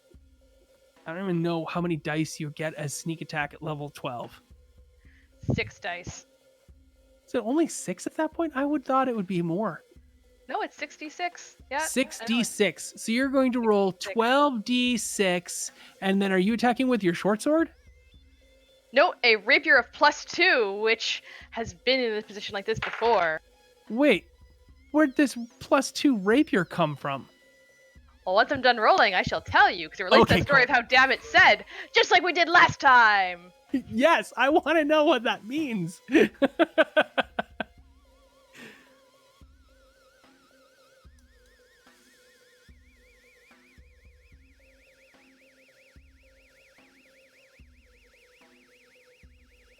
38 total. Cool. And you did roll 2d8 for your rapier? Yeah, funny enough, the damage does not really come from the rapier. It keeps rolling shitty. I think I have to switch out those d8s. But the d6s are doing well. Well, when there's 12 of Screw you, them, dice. that makes perfect sense. Okay. Well, you did not kill this shadow demon with 1 slash. That is the end of your turn, because that's all you get to do as a rogue. Hit one thing. You've already hidden. I don't think you need to move. You've still got a couple shadow demons on you. So we will now turn to, I believe it's Cora's turn, followed by Gurney. So Cora, having gotten up very close and personal with these, makes another slashing kind of hacking attack with this weapon and misses the first time. But in a fit of just frustration, she wheels the sword around the other way and hacks very cleanly and solidly, decisively, with a critical hit into Wow. the side of this rock as she unleashes a staggering smite in addition to this hit, doing well. I need a wisdom saving throw, please. A smite? What? Sorry, aren't you a warlock? I am a warlock, but Where I'm did a you get hexblade smites? warlock. Oh my goodness. I have it's a wisdom saving throw? Yes, please. I have a 16. Alrighty. So that will be a 49 points of magical slashing damage as she hacks into him. And Great. as she Now, are you still flying? Because you were falling before. She did not actually fly. It was just a little hint of it as she jumped off. Oh, so She- I was picturing the rock was still like 20 feet in the air. So I'm going to guess that you have managed to grab a hold of the long neck of this rock, the eyes for mouths and mouths for eyes thing. You've grabbed hold of the neck of it and you're entangled up. That's probably why your first attack missed, because you're still just trying to grab purchase. And you're now hanging off this rock as you cut deeply into the chest of it with your second strike. What color is the blood, Logan, that comes billowing out of this rock? I think there's only one answer to that. It's Iris. Iris! I love it. Now, I will point out, it is not, it comes billowing out. It is almost gaseous, this blood that comes out of this rock, because it's not quite a liquid state But for is this it creature. is it like that kind of fog that like little like droplets will form on things around it? So Yes. it's literally purple rain. Yes, purple rain. Prince among men. So, Gross. Mop it up. The rock also has disadvantage on all of its attack rolls and ability checks and cannot take reactions. for Okay, this round. sounds great. Well, that would be hilarious. So now it is Gurney's turn, followed by the bad guys. Gurney is was trying to get his dice roll done in advance. Sorry. Cool. Well, while you're rolling your dice and figuring it all out, damn it, tell me the story of where this rapier came from. I know you just typed it out, but anybody watching this later will not get to know where a +2 magical rapiers came from and who was involved in this story and the collection of it. Okay, so this is actually slightly before the group to a degree, although it does involve Corey slightly. What it was is that Dammit has been a page for a knight of Aldairs for quite some time, and the rapier was given to Dammit by their former knight when they were still just a page and seeming like they were going to actually be a knight fighter instead of going down to being an assassin and thief and stealthy type person. And the battle cry to the rapier is just like last time! And what that actually comes from is from an instance when, before Dammit actually used the rapier for the first time, when they were with Corey and they finally used the rapier instead of the short sword to stab at an enemy named Shizo Doherty. And it's like, just like last time! And stabbed it even though it was the very first time using it. Creating, therefore, a battle cry of using the rapier of just like last time and aiming for where Dammit always assumes a heart to be, even though there might not be a heart there at all. And just like last time, always aim for the heart to kill. Is that the rapier's name? Yes. Love it, just like last time. I love it. Thank you for that. Okay, Gurney, what happened? So Gurney will start to go through these weird hand motions again. He reaches out to Dammit, and he says, "Through one sacrifice, we all achieve more."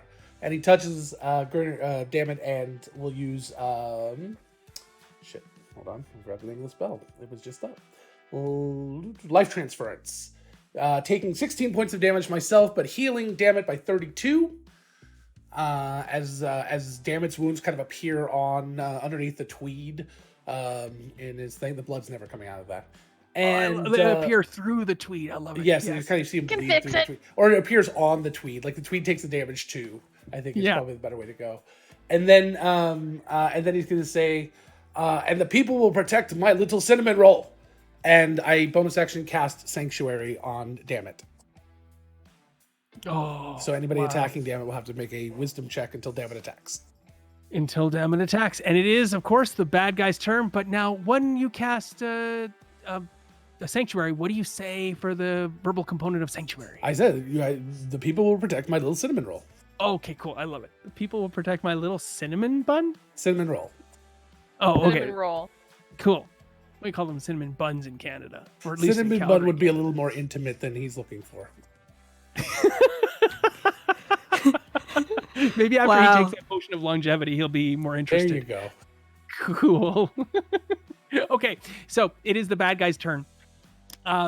Well, two of the shadow demons really want to attack Dammit, but they can't because they're blinded by the light. They have Sanctuary cast, so they fail in their attacks. That's easy enough. The Vrock that is trying to wrestle with Cora, though, that Vrock is going to try to throw Cora to the ground and has disadvantage on that, I do believe. Yes, it does. All right, so I will. Where do my d20s go? Oh, there they are. So I will roll that. And I have at least one of them is a natural 1, so he just clings to you ever tighter and says, "Hold me close, Cora Danson."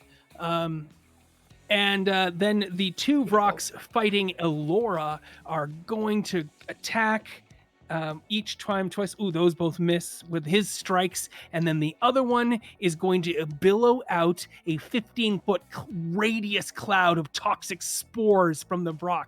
It goes... and these spores come firing out of its mouth and behind and every other orifice that the Vrock may have. And everyone who is in the area, which is the 3 of you that are still on the dragon turtle, need to make a saving throw of DC 14 Constitution. Meanwhile, a black panther that got pulled out earlier leaps at a shadow demon and rends it brutally and cuts into it twice, going, "Wow!" And Babs the centaur pulls forth her mighty bow, and she says, "Yo, I don't like what you're doing." And bam, shoots one of the rocks. It is the rock that is currently holding onto Cora. And this does just enough damage to kill the rock. And so Cora and the rock plummet to the ground below. So on your turn, Cora, please describe that whole fall and the ramifications thereof. And on your turn, that is all of that. How did we do on our Constitution saving throws? A lot. Cool. Yeah, an 18. 16. Half of that. I got an 8. So you have all become poisoned if you've failed the check. And so if you have any resistance to poison, then you're good. And you're going to start taking 5 damage at the start of your turn, and you're going to repeat the saving throw later on in your turn. And that is all of that. So Is the sanctuary 19 concentration or not? What's that? What? Which one? Is sanctuary concentration? Sanctuary is, yes, I'll make that check. Wait, did I take any damage this turn? Is daylight concentration? No. Okay. I did think that too, and I just double checked. Oh, then you're good. I always trust. I was like, oh shit, is that? And I checked real quick, and I'm like, okay, it's not. Good. Excellent. Moving on. It is now once again Elora's turn. Elora, did you make your poison check? Yes. Then you're fine. You're not. I mean, it definitely stinks. These spores are everywhere, but you're not taking damage. You have not inhaled them inappropriately. You take the required means to protect yourself from them. And what do you want to do? I'd like to animate a bunch of trees. Can I do that?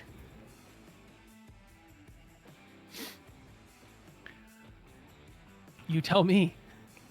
Yes. Excellent. I have animate object is why I'm asking.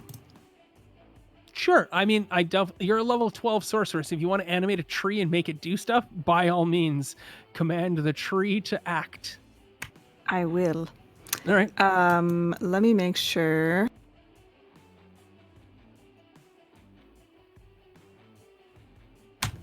I'll take 2 large trees.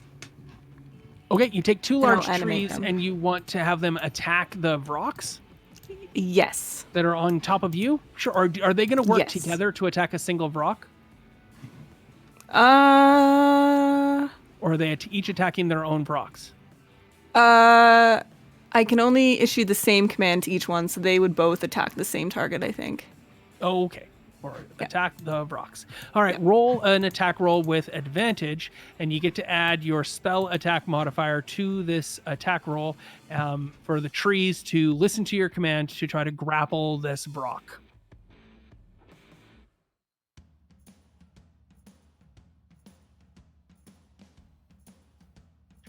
Rock it up. Trying.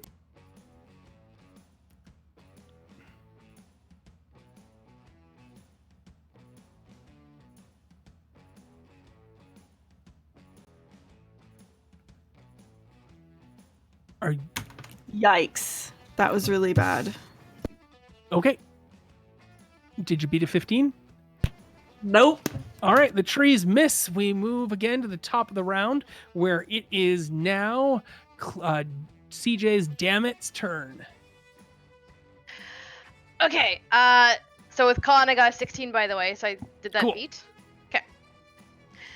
Did all the rolls, did everything. So Dammit again strikes forth with the rapier, aiming for the one that they did not do very well on last time, Yeah. doing a total of 55 damage. And then tried to throw the returning dagger at the other one and missed horribly. But thankfully the dagger came back into Dammit's hand. Wow. Okay. Yes, you have killed that one brutally. Is it? Because is I it think you did magic damage to it returning once dagger? before already. Yeah, wait. Is it a magic returning dagger? Yes! Okay, where'd you get it from? Inside me! It ended up in me at one point, but the person died, so it didn't return to them. Oh my god, I love it! Where'd you get it from? Inside me. Ah! I found it inside me. That Oh, involves huh. Gurney. I got too many pieces of paper here, folks. Sorry for the rustling. I'm trying to find where all the demon damage sheets are. Cool. You have killed this other shadow demon. There are only 2 shadow demons left. That one shadow demon is going to. Well, it's not its turn, so it won't really matter. Is there anything else you'd like to do with your turn? Damn it. Attempt to hide for next turn. 1 second. That is a 23 to hide, so Oh I my think God. hopefully I'm hiding. Somewhere, somehow, you are hiding. Okay, cool. Moving forward, it is now the falling Cora's turn. So as she is falling, there's how many rocks are left? There are 2 more rocks or 3 more rocks? 2 rocks. Okay. How close are they to me? They are both over at the dragon turtle fighting Elora. Okay. So, and the rock that I was with is dead. So, as this rock dies, you see the wounds that Cora had sustained heal up as she takes the energy of her hex back from this creature having died. And she lets out this primal scream as her eyes go completely dark black and the spectral wings actually sprout this time as she transforms into this almost completely terrifying creature, and this shroud of necromantic energy just exudes from her as she lands gently, having her wings unfurled now, and she begins to stalk her way over to the others. I would like to hear the scream. Thank you for that. You may have inspiration. Oh, thank you.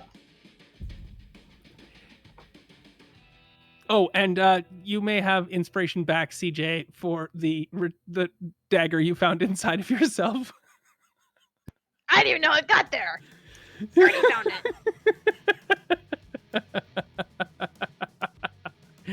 Well, yeah, it wasn't that loud. It was actually pretty good. You distanced yourself really well from your headphones, so good job. Now it is Gurney's turn. Is there anything you can do with your turn there, Tessa? No, that she was pretty much tapped at that. All right. You can make your way back over. You are now within attacking range of the bad guys for next round, if you would like. Excellent. Cool. They will need to make a charisma saving throw to not be afraid of me. Cool. And is that a chosen thing, or is that everyone? That is everyone within 30 feet of me. Good to know. We'll get there when we get there. So it is now Gurney's turn. Yep. And I can no longer see. Damn it! I was really trying to figure out what I was going to do beforehand. Sorry. Yeah, damn it's gone. Damn it actually is probably hiding directly behind you.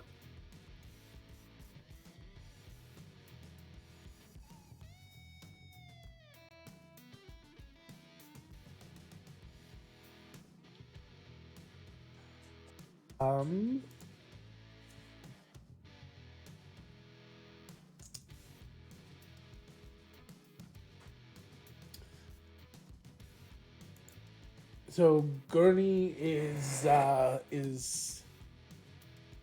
going to turn to who's nearby. Cora, are you right near Gurney? I'm probably passing by Gurney. Okay. As A little as Cora scarily. comes by,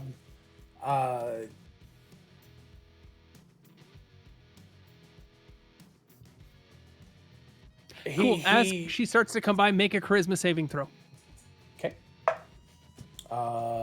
15. Also, I take Is it enough? I take 5 points of He's fine. poison damage. Oh, correct. Yes. He's okay. As she comes by, he starts this kind of weird thing. He pulls out some holy water and kind of not holy water. Let's see here. Some powdered silver and iron from the workers at an iron mill, and he kind of throws that on her, and he says, "Elementals, fiends, and undead, oh my!" And he casts protection from evil. Excellent. That's great. Perfect. These are definitely evil creatures as they are fiends, and they will have disadvantage on attacking her, I do believe, going forward. Is that right? Yes. She can also not be Perfect. charmed, frightened, or possessed by them. Cool. Yeah, I don't think Nice. that's going to happen with Shadow Demons and Vrox. So we now turn to the bad guy's turn, unless you have more to do. Just saying, what was the saving throw to stop the poison again? I don't remember it. I'm sorry. 14. Con? Yep. Nope. All right. Gonna be there again next round. Okay, well, this is going to be the end of it after Elora takes her turn because these Brocs are now completely incapable of dealing any extra damage, and there will be a total of 4 of them left, so you'll each get to determine how you've dispatched one of them, and if Gurney doesn't kill anything, then probably Dammit can take the 4th, plead the 4th, because Gurney already has, as we pled the 5th. They miss with their first attack on Elora. One of them tries to attack Cora and succeeds on the charisma saving throw, and then fails to attack. And then the Shadow Demons trying to attack. Damn it!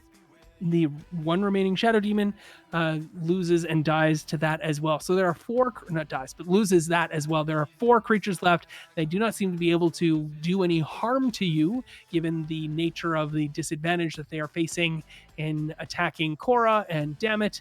And I missed hitting Elora. So there we go. What would you like to do?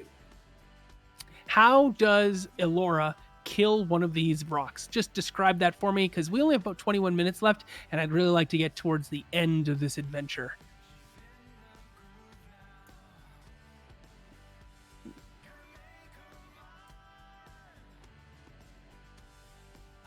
So it's your turn, Katie. I don't know if you're muted or not. We can't quite hear you, but it is your turn. How does one of these die? Hello? Hello. Okay. How big are... How big?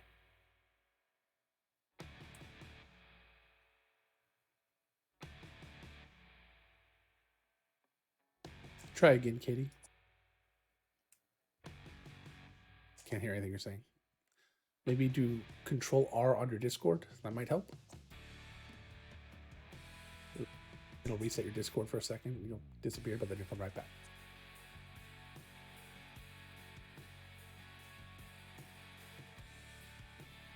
How Hello? big is what?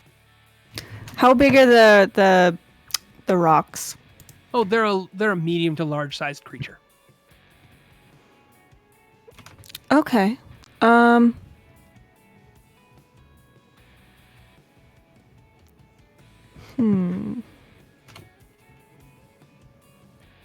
Can I just grab one and throw it?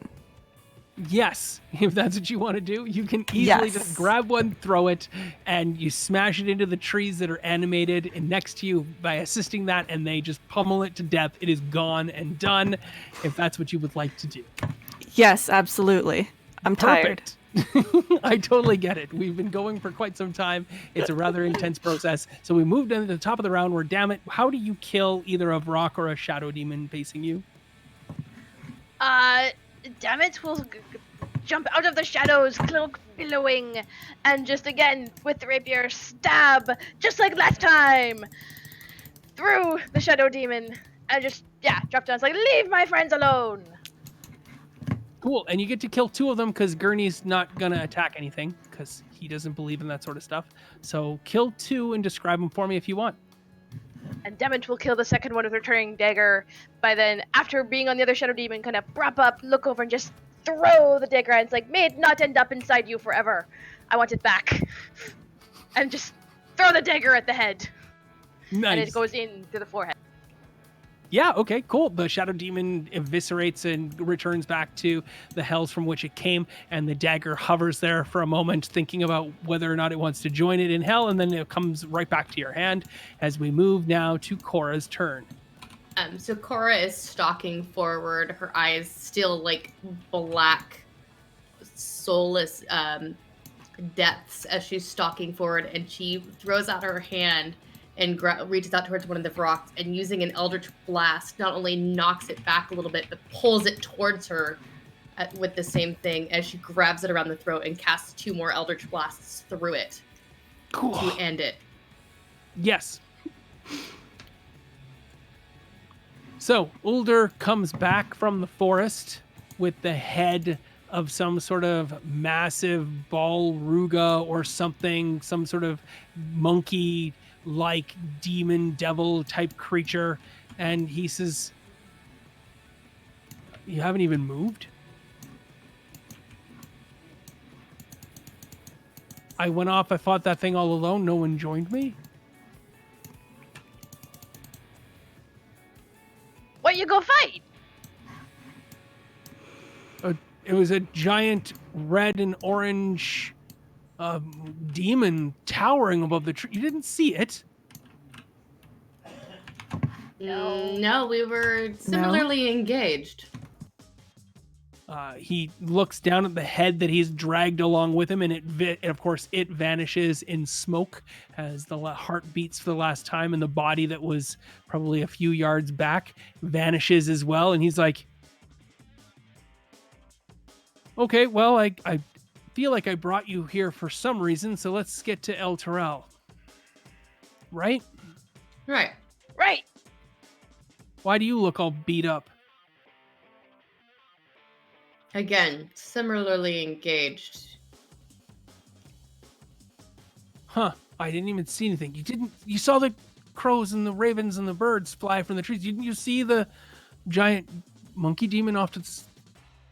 No, we had several Did you not even rocks see and me other shadow leave? demons. No, and you didn't make a sound. Had you, we would have followed.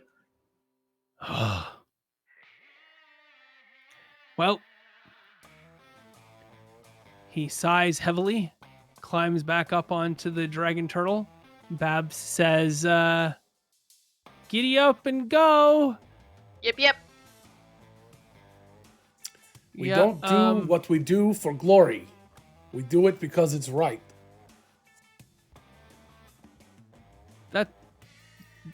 Yes, Gurney. Yes. What happened to your jacket? Son of a bitch. Okay. Do you need healing?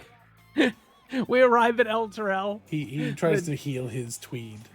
The Just jacket ends up is healing mended. himself. We arrive at El Terrell. It is the evening of El Terrell. The lights are on. The watch is there. There's busy people in the streets. There's some sort of festival that's happening. It's light, it's fun and happy and easygoing. And I had a whole thing where I was going to ask chat for some color of the street vendors and street meets, but I took too much time as I always do in the process of getting to this point in this juncture. It is now time for the meeting with Thaddeus Krieg. You are outside of the homes, the mansion, the building that Thaddeus Krieg rules from in the center, the heart of El Terrell itself. The dragon turtle, of course, does not accompany you on this this part of the journey. Babs nods and salutes and says her goodbyes and heads off, and you'll take a boat home, is what you've all just discovered and discussed and talked about. And I just need quick perception checks from everyone to notice something on the street before you enter into Thaddeus Krieg's home. And 21. Of course, Logan sucks at those sorts of things. So that's fine. And Tessa always has Logan's luck because that's how that works. How did we do, Katie? 13. Ooh, not so bad. How did we do? Damn it. 12. One less. So, Cora, you're the only one to notice there is a strange fungal mold growing on the door, the exterior of a door of an alchemist's shop directly across the street from the home, the place where Thaddeus Krieg rules.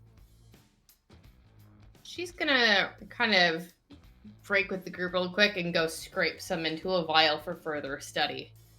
Sure. And then kinda Make a nature check. Oh god, okay. That'll be interesting. You're a warlock. You're probably great at nature.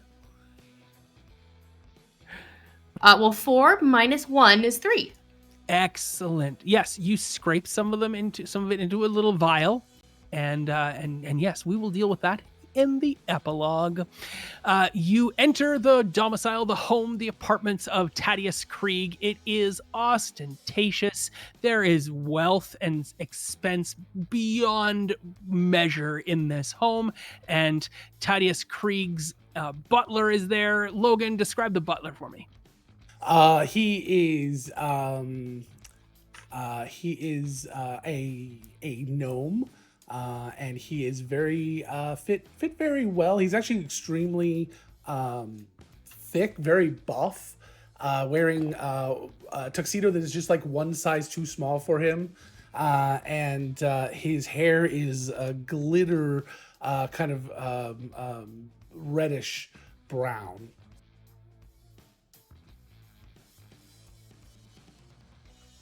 Cool.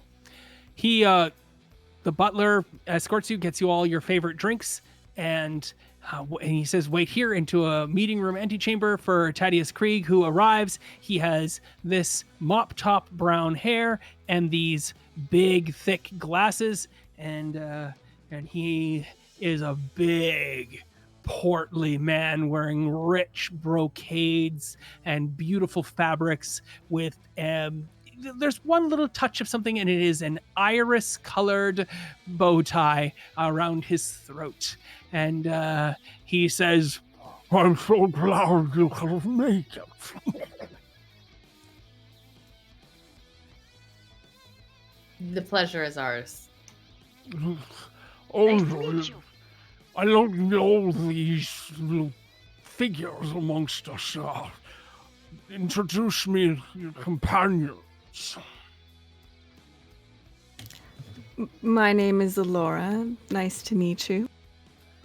Charmed, I'm sure. He reaches out to an unctuous and oily hand to grasp yours, to kiss your hand. Do you let him do that?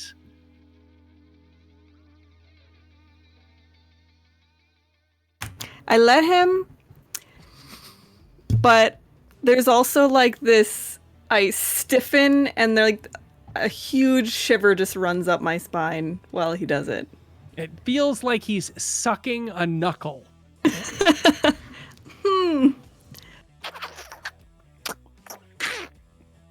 Charming. So nice to meet you. Aurora. And you are, he turns to Dammit. Damn it! He waits an appropriate amount of time, and then realization dawns upon him, and he says, "Oh, damn it, is your name?" Yes, I am damn it! Yes, it is so nice to meet you as well. You don't need an insight check to know that he is lying and couldn't care two feathers about meeting an orc, so... Named Dammit. It's okay. He turns to Cora and eyes Cora up and down and nods appreciatively and says, "And you are?" My name is Cora. It is so nice to make your acquaintance, Cora. May I? And he offers his hand to kiss yours as well. She will extend her hand, but her fingers and her skin is just absolutely like ice to touch. Oh, Lips so get stuck. nice. Lips get stuck. Nah, he moistens them appropriately in advance.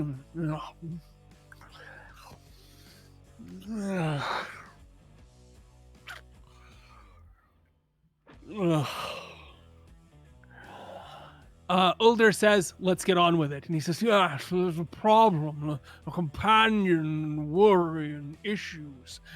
Many need of aid of Baldur's Gate." Ulder says, "What are you talking about? You're El Terrell, you have your own allegiance of Baldur's Gate isn't part of that. You have summoned me here. You have cashed in a favor I have owed you for nigh on a decade. And you expect me to come to the aid of El Terrell? You asked me here personally. What is it that I can personally do for you, Thaddeus?" And Thaddeus says, Let's get too hasty. I'm sure there's reason or that we can come to agreement on this matter. Right, old friend? Older looks flabbergasted, turns to Gurney. We note that Thaddeus Krieg does not even turn to Gurney. He didn't even introduce himself or ask to meet Gurney. Like, he was treating Gurney like the help sort of thing. So how does Gurney respond to Older turning to Gurney for advice on the matter?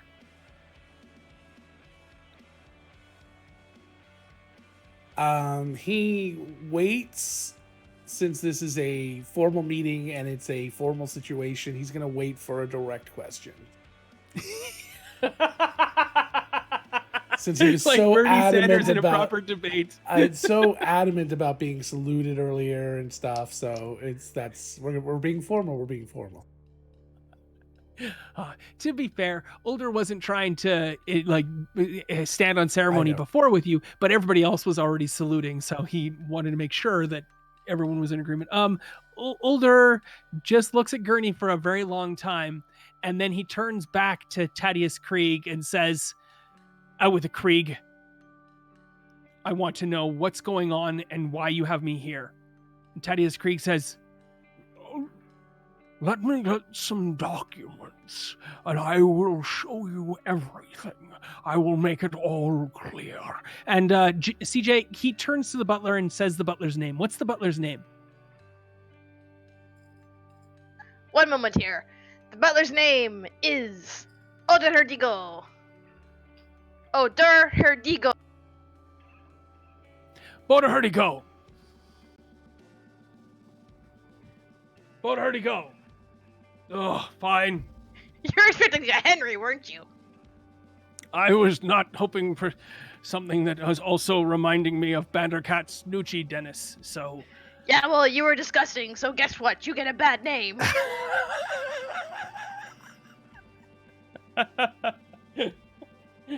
Fair's fair. Okay, so so all of you please make an insight check as Thaddeus Krieg summons the butler to go get some documents, and then he himself is going to go get some documents as well. And we are shocked and appalled because Logan has actually rolled well in this 24 check. with a nat 20. Holy. There we go. So how did we do, Katie? 2. Yes! Elora's just still looking at her knuckle, wondering if that's going to bruise. And CJ? 14! That is not enough. And Cora? 18. That is just barely enough. That is good job, Cora and Gurney. So I'll give you the reprisal. As Thaddeus Krieg makes his leave, and you're more than welcome to stop him if you want, you can tell that he was lying about going to go and get some documents, that he has 0 documents that he's actually going to go and get. And when he told the butler to go and get the documents, that is not what he was actually telling the butler to do, but you're not too sure exactly what that meant. So there you go. Cora. Oh, sorry. Logan, do you want to go first? You go first. You got the nat 20, Logan. What do you want to do? Yeah. I Seriously. don't know yet. Give me half a second. Okay. Cora, what would you like to do? Cora is going to raise an eyebrow and a hand and just go, no, and use thaumaturgies to shut both doors, all the doors from the room, barring them from exiting. Cool. He just I goes don't up a think flight of you stairs. will. He wasn't planning on Damn. yeah. I thought they were leaving the room. Never mind then. Yes. I mean, you slam the doors. I mean, he could have been heading towards a door. Sure. I mean, he looks back at you, Thaddeus Krieg. I'll just put the glasses back on. The butler's trying to leave through the door as well, and the butler doesn't get a chance to leave through the door. "Excuse me," he says to you. Forgive me, but I think there's something that you are not telling us. I would feel much better if you were to disclose whatever you were really going to do. Thank you very much. And during that moment, Gurney is in the back going, "People, I need sight beyond sight." and he casts True Sight, Seeing on himself. Oh, okay, cool. Yeah. Give me a religion check. I don't even know if I'm trained in that. All right. 19. Wow. Okay, yeah, I there's rolled an definitely 18. something wrong about Thaddeus Krieg. You're not too able to like it feels like he's squished down, pressed upon himself. Like he's smaller than normal. Yeah. Like somebody's wearing sort of a Krieg suit. Yeah. I mean, that's not really clearly Is he asking for articulated to sugar you. and water? Yeah. Exactly. So he just looks different than he would normally look, or he looks Yes. like somebody distorted an image of him, like they just made it shorter, like 80% shorter or something, and he's just kind of squat. He's just pushed in to fit a medium-sized confines. The butler tries to open the door. Thaumaturgy doesn't actually lock the doors. It doesn't lock it. No, Okay. it. So the butler opens the door at this point and heads out, I don't think that's knowing Krieg. that he's really not the target of your ire and umbrage and wants and whatnot. So he leaves. Thaddeus Krieg is waiting. I don't believe that this is Thaddeus Krieg. Okay, what do you want to do about that? I say that.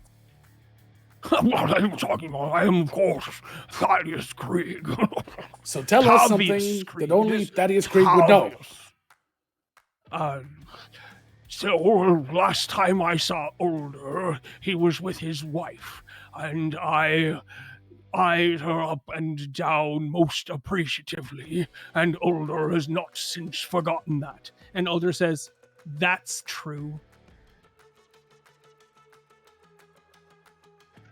Demet will lead down with an intimidation of 30 and just Okay. kind of lean over, and it's like, if my friends say you are not, you are not. Tell the truth.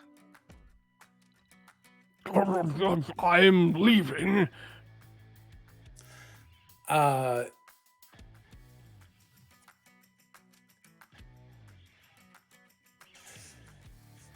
look at Uldor. Do you believe that Thaddeus Krieg would have the consideration to remember a meeting like that?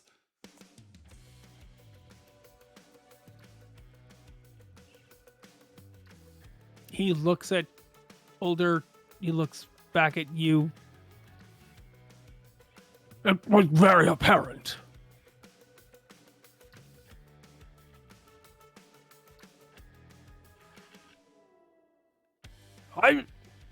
I'll just get this, you know. As he Anyone who turns just saw to that. leave, He tries to just like Uh. back up. He's not turning. He's just walking. He takes a couple of steps back. Can I get a con Alora, save what do you want to then? do? Oh, sorry. I was just thinking, he's quite small, right? He's a normal human size, probably 6'1". Okay. Well, I'm like several feet taller. Double him, yeah. Yeah. So I'm just kind of gonna walk, pick him up, just like hold him, Okay. like you hold a baby up. Okay. Older's like, Lieutenants, why are you being so disrespectful? Tavius said he was going to go and get the documents. Let's get the documents and then we can have at him and harangue him at length. He does not have any documents. But yes, What do you? and I'll turn He to doesn't have him. them yet. Take us to these saying he's documents. Sure. Yeah. Okay. Tavius says, then come with me. How about you point, and Alora will take us. Well, okay. So Alora is definitely not going to be able to take you there because Alora is not going to be able to navigate the house, given that Alora is like. Well, if Laura's holding him and he points to tells us where to go, I'm saying I don't want him walking around by himself. Okay. Cool. So just carry him like a baby. Little princess carry. Yeah. Okay. Or sack of potatoes. He's like, what? Put me down, is what he says to Alora. But my friend said you were lying. Do I think I could keep his attention for a minute? A minute? Yeah. If I just started talking to him and gave him a small lecture about, morality and how you should treat people, do I think I can keep his attention for a minute? What are you trying to do? Cast Gaius. Which is going to do what? I don't know how that spell works. So Gaius is you give somebody a command, and if they fail their wisdom save, they have to follow it. Okay, go for it. Okay. So I'll just sit there and kind of pontificate about morality and telling the truth and being moral and just go on and on and on for about a minute about that. And at the end of it, I'm going to say, you need to tell us the truth about why you brought us here. Cool. What's the saving throw? It is a... Sorry.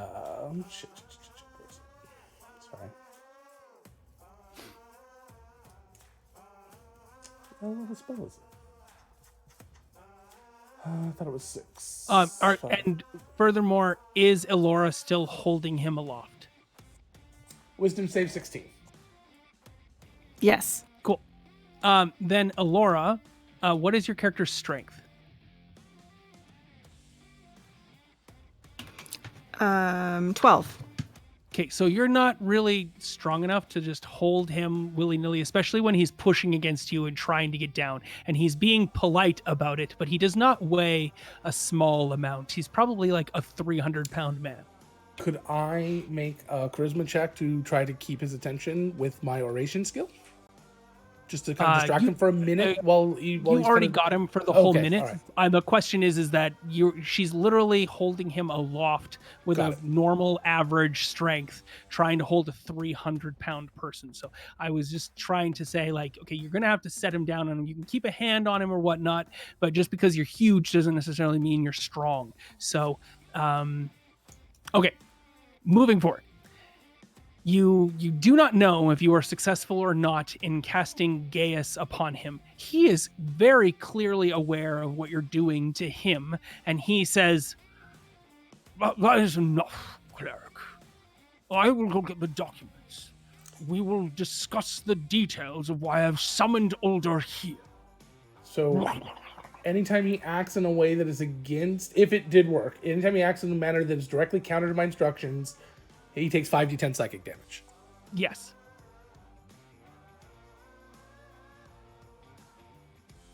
Cool. All right. Elora, are you going to continue to restrain Tavius Krieg? I'll set him down. Okay, well, yeah, that's already definitely happened. But I'll keep my hands on his shoulders and just kind of like, drive him. Okay, so when he leaves this area, you won't be able to follow. You are too big. That's heightest. Okay. Feel like that's not my fault. That's the architect of the building's fault. Sorry. Heightest architects. Okay. I'll just look at the rest of This is why we need better regulations for building codes in Baldur's Gate. Or not in Baldur's Gate. Somebody else has to do this. I point I'll to go Dammit. if you want. Or And Corey. Dammit. Both. Go. We'll go. Sure. Okay, cool. Tavius begins to leave, and Dammit and Cora are going with him. Yes. He says to you, I'm not asking for your following of me. I am the lord of the entirety of El Terrell, and when I say I will go get something, I'm not taking 2 of Ulder's haphazard guards with me. You will back off, remain in my antechamber, or I will dismiss you all summarily. I don't believe I take orders from you. Get out Same. of my house. No. You've lied. You have made friends uncomfortable. No. I love That's what you Dammit get for dealing with so orcs. much. And that is a 25 intimidation. Okay. Well, what are you attempting to intimidate him with? How is this intimidation plan? How are you planning to play an intimidation check out in this regard? So in this regard, what Dammit is doing is just kind of leaning forward with like the hat, not the hand on the weapon necessarily, but hand on the waist, and just kind of through the hood, like actual face moving forward to see like the tusks and the orc visage, and it's just like, just no, we're told by them to do this. No. And what do you want from this? What is The the desire is just to follow along, like for them to actually be allowed to just follow him. Okay. Fine, come with me then, he says to you. Thank you.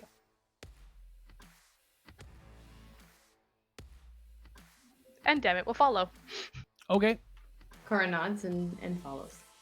He turns back and says, "Not you. I'm allowing one of you to follow, not both." I sit in a huff. If you need me, damn it, just yell. I can yell real loud. Okay, well, we're over time already, so I know that I wanted to give you as much opportunity here as possible, but we are very closely running into the adventure descent into Avernus itself. So as Tavius Craig leaves with Dammit, neither of them come back for 15 minutes, 20 minutes. Half an hour goes by. Still no return of Tavius Krieg or Dammit. But the butler does return and drop off a whole bunch of paperwork and nod appreciatively and look at you all and stand there and ask if you need a drink he says he's got some great brand new blended Vegapigme. If you're interested, it's the cinnamon flavored, and he asks if you're interested and offers you hors d'oeuvres and whatnot. But half an hour, 45 minutes go by, still nothing. Older's starting to get concerned and sends Cora to go on a search or whatnot. Cora does not come back for 10 minutes. You don't find hide nor hair of Dammit or of Tavius Krieg in that time. And it is at this point that the ground rumbles ominously, precipitously, and the world shifts almost 45 degrees, and it feels like you are now sliding down the embankment at Splash Mountain at Disneyland for probably a good 20 seconds before everything slams. So if you would like to take a moment and describe, three of you, where you go and what happens on that time, at that time.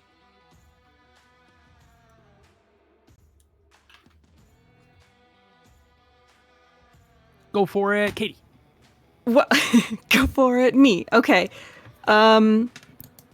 Well, I try to stand in shock, but since everything is kind of shaking, I topple over. You take And out I'm the butler. yeah, I just fall on him and take like a tapestry down with me as I try to catch my fall. I love it. That's awesome. What happens to Cora? Cora is knocked off balance and goes wings over tea kettle back down the stairs from where she had been searching for Dammit and oh gosh, I already forgot how to say his name, but she falls all the way down basically. Yes. Okay. And what happens with Gurney? Gurney goes into shell defense. He pulls all of his arms and his head inside of his body, and he just kind of flies around in his shell. His bounces around, ping pongs about the room. Perfect. We have no idea what's going on with Dammit. But you start to hear screams, the three of you outside. There's screams and cries and worry, but you're in an indoor room. There's no windows. Now at one point here, the wall becomes the floor, and the entryway, the door through, becomes like a way to jump down to a subsequent room. And if you can picture that in your heads, where everything has tilted in this regard.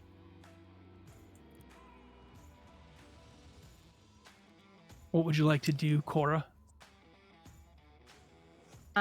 Cora immediately rights herself and starts making sure that Uller is all right. Given Yeah, that he she's is the all person to right. sworn He's guilty to. in his plate mail, and everything's fine about him. And he says, "What is going on? Let's get out of here quickly and see what's going on in the city itself." She goes.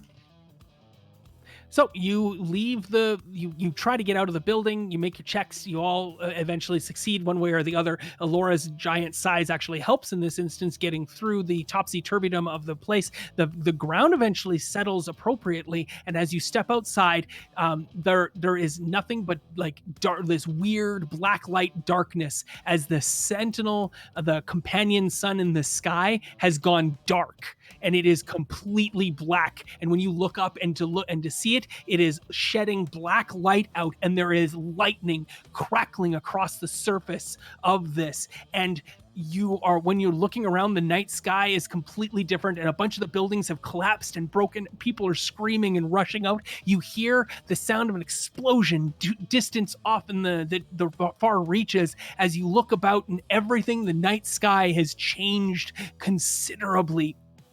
And that apothecary's shop across the street does not open to a door anymore. The mold that Cora was able to see and took a sample of, that mold now projects a portal. And that portal is looking from like you were looking at the ground below, distantly at El Terrell itself, and demons are standing on the other side of the portal, wickedly grinning, about to come through that portal towards you. And as El Terrell, the companion sun, has exploded, it has shunted and thrown El Terrell itself out of the material plane and directly into Avernus itself. Chains now connect the city as it hangs above the river Styx. The people of El Terrell are now trapped in in Avernus itself. You can see just a ways away from the you look through the portal, you can see the hordes of demons there waiting to come in, and you can see just a little bit further away a circus tent standing in the barren wasteland, three-ring circus tent, and a little old lady and some confused looking people milling around. And if you'd like to learn more about this circus tent and whatever it's doing in Avernus, check out one of the games of Descent into Avernus, the 9 Hells of a Good Time that Nerdsmith has put on for the last 12 weeks. And if you too would like to start playing Descent into Avernus, what is happening right now is the initiation of Chapter 3 in Descent into Avernus. Everything everything that's happened, all the stuff that we've done today is my own creation. And the fall into hell itself, I would have liked to have spent more time on that. I'm really sorry for going over, folks. I would like to, at this point, stop talking. You know you're in hell. You know there's chains holding this city above the thing. If you would like to just take a moment and write an epilogue for your own character and tell us what your character's doing, you're trapped in hell now, and we will put CJ last, as I will explain a tiny bit that I have held back as a result. Now, Cora, you're holding that little vial in your hand. That's actually a demon that you've scraped a piece off of. So if you could include that in your wonderful epilogue, you three are assuredly trapped well and true in hell, in El Terrell. And I would love it if you're going to run Descent into Avernus yourself down the road, we will make these characters available. These are level 12 characters. Older Ravengard himself is in Thaddeus Krieg's keep inside El Terrell, and you can see what happens next with him when you play in Descent into Avernus yourself down the road. Now, turning things over, I'll let Logan go, then Katie go, then Cora, Tessa playing Cora, and finally, CJ, we will wrap up you at the end here. Thanks so much. This is Kyle stepping away until the end. So Gurney, after he kind of gets this bearings a little bit and realizes that that this is going to be it. I mean, this is going to be a big job go ahead of him. He decides that what he needs to do is he needs to fix his tweed, and so he pulls out a flask. It looks like a snake oil flask, and on the front of it says a sovereign, and underneath that it's got this little intricate letters glue. And he starts to take out a little dabber and he starts putting it on. Yes, that is a magic item. And let me tell you, did I ever tell you the time when Cora was a little tiny baby and I was cradling her and her father or mother or whatever. I don't remember. They're people. They look the same to me. They told me I would look better with hair. And I said, "How would I ever have hair?" And they said, "Here." And they took some shavings from their dog, and they gave me this glue. And from there on, I've had hair. And he starts fixing his tweed. Oh my god. That's amazing. Wow. That's an amazing story.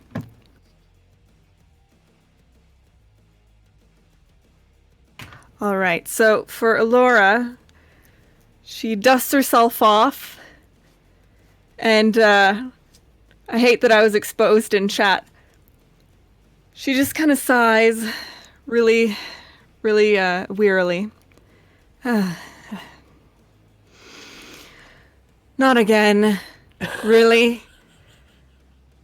And she hikes her skirts up a little bit and fixes her hair and just kind of surveys the landscape. Nice. Yeah, I like it.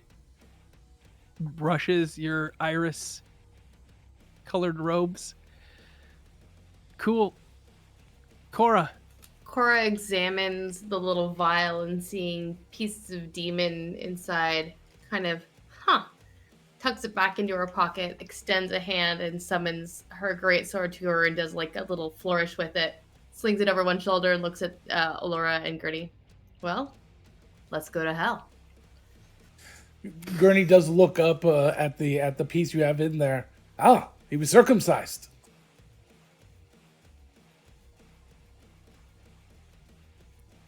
Yep.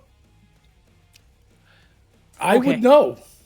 The epilogue for Dammit. You follow Tevius Krieg upstairs. He opens the back, he pulls an entire wardrobe aside and opens a hidden staircase. He takes the hidden staircase down. He says, "The documents are just down here." Uh-huh. And so you follow him down, and you go down and down and down and down and down, and he says, "Oh, it's a lot further than I expected it to be." And then it finally levels out, and you take this long tunnel for it's a really long time, probably 5 minutes. You're starting to think, I don't know, what is Dammit's intelligence again? Well, it's mod 0, so it's average. Cool. So It's not acted. Yeah, make a generic intelligence check. We'll let the dice tell us what happens here. 18. Wow, yeah, you start to get impatient, and he pushes you off and says, "It's just up ahead." And yeah, what would you like to say in regards to figuring out, maybe this is not where the documents are? Isn't it incorrect to store documents and papers in such inhumid conditions? And I'm pretty sure underground would be a little too humid for good papers to actually hold for a while, and the ink would start running, so this can't be a good place to store your documents. Oh, what would you recommend I use then? That's a good point from you, Orc. A dry room upstairs where, it's kept out of the sunlight, because you don't want those either. But dry and cold would probably be best. Dry, cold. out of the sunlight. Shall I have some sort of like carpeting or hardwood, or what should I have for flooring? And he's still walking and chatting with you.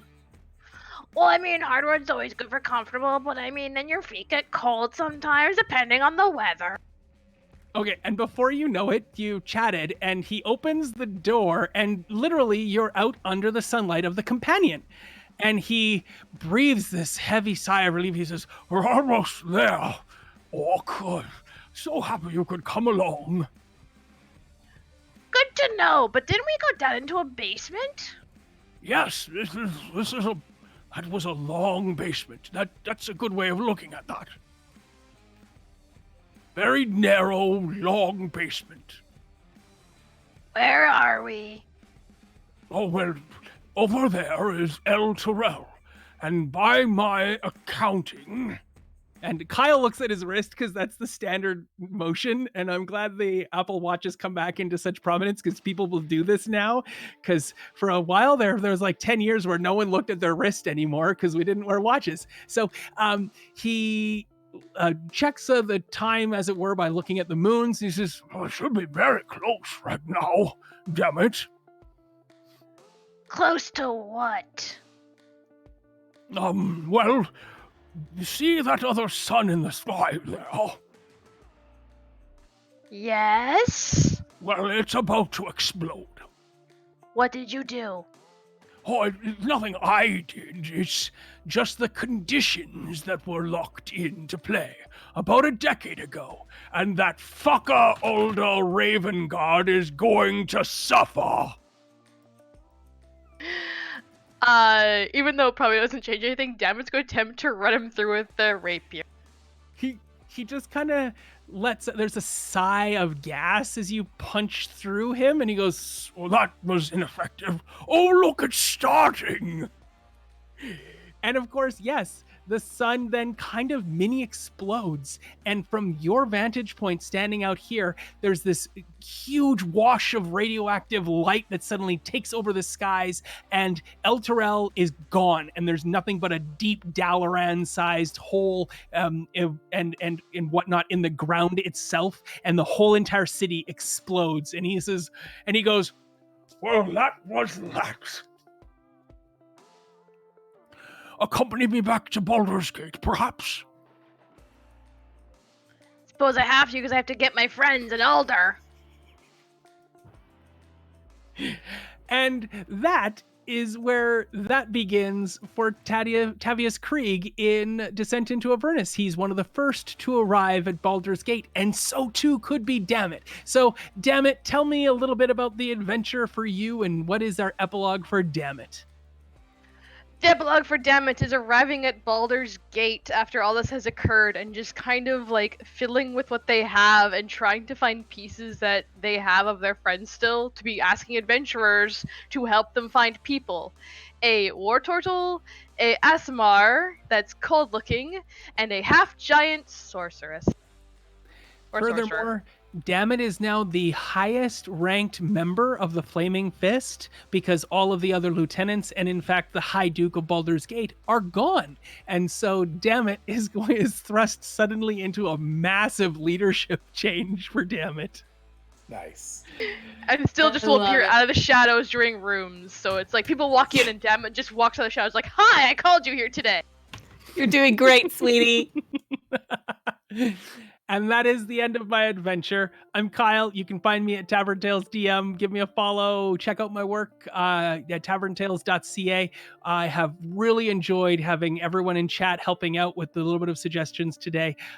When Dammit arrives, there is a kobold who's like, I'm a lord. My name is Bang Bang, or Clash Clash, or Clang Clang, one of those names. Anyway, you should have me on your side. And that's it for me. Why don't we have everybody else introduce each other so you can follow them, because these people are amazing. They make great content. Give them a follow on Twitter. Check out their social media stuff. See what they're doing. I'll let them give you any tidbit of what they're up to before we say goodbye. Why don't we go from Katie, CJ, Tessa, and then Logan can sign us all off with all of the other pieces and tell you a little bit more about World Anvil and Die Hard Dice. Wow, me again. Well, I'm not really doing much on the interwebs at the moment, other than writing weird poetry on Twitter. So if you love really weird poetry on Twitter, woo, follow me. Other than that, I am an artist and I am also a writer. So if you ever want to commission me or take a look at my stuff, just ask and I will send you a link. I'm working on a website right now, so stay tuned.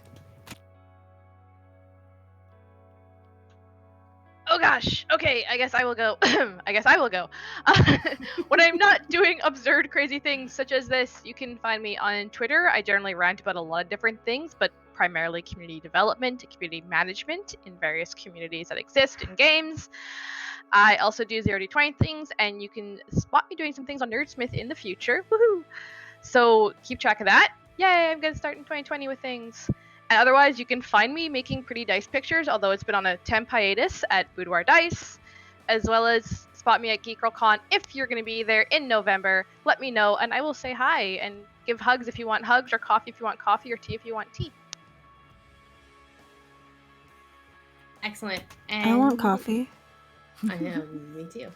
You guys can find me on Nerdsmith doing a variety of things. You can catch me on Tuesday nights as Bonnie in Shenanigans, a half sea elf bard who occasionally sings on camera and occasionally makes terrible decisions. And by occasionally, I mean every session.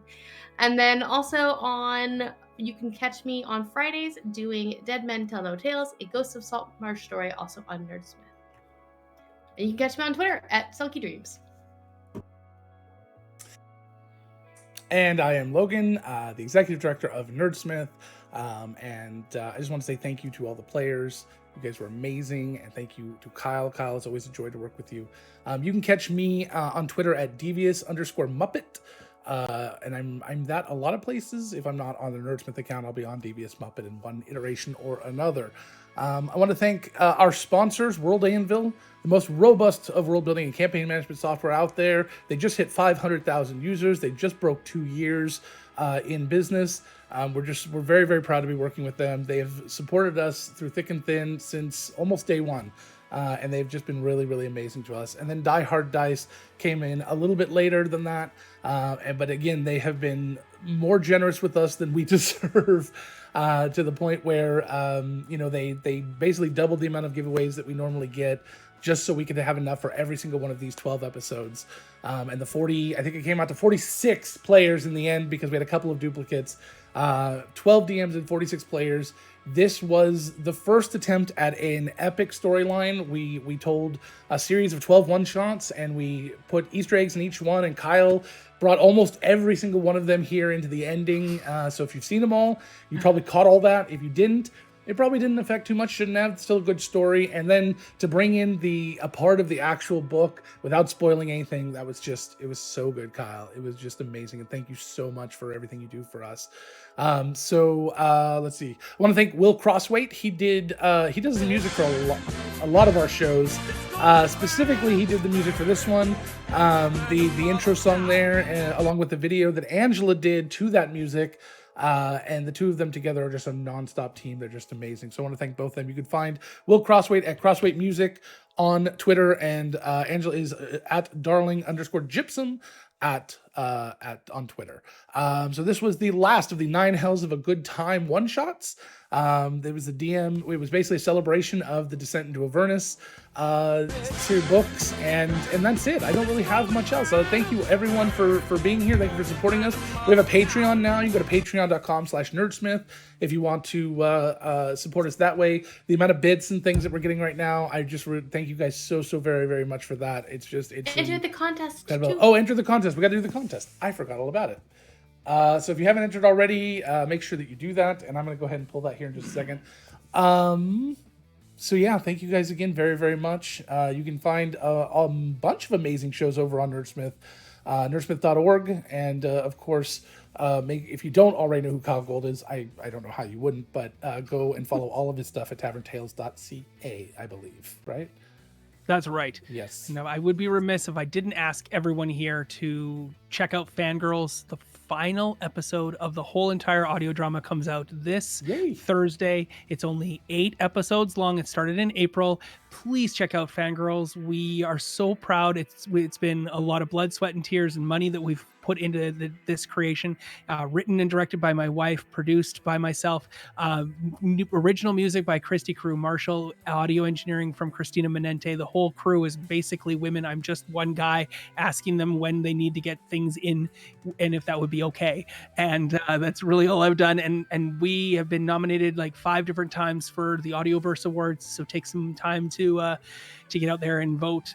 Those votes close very soon, and that would be super appreciated. And I don't mention it enough.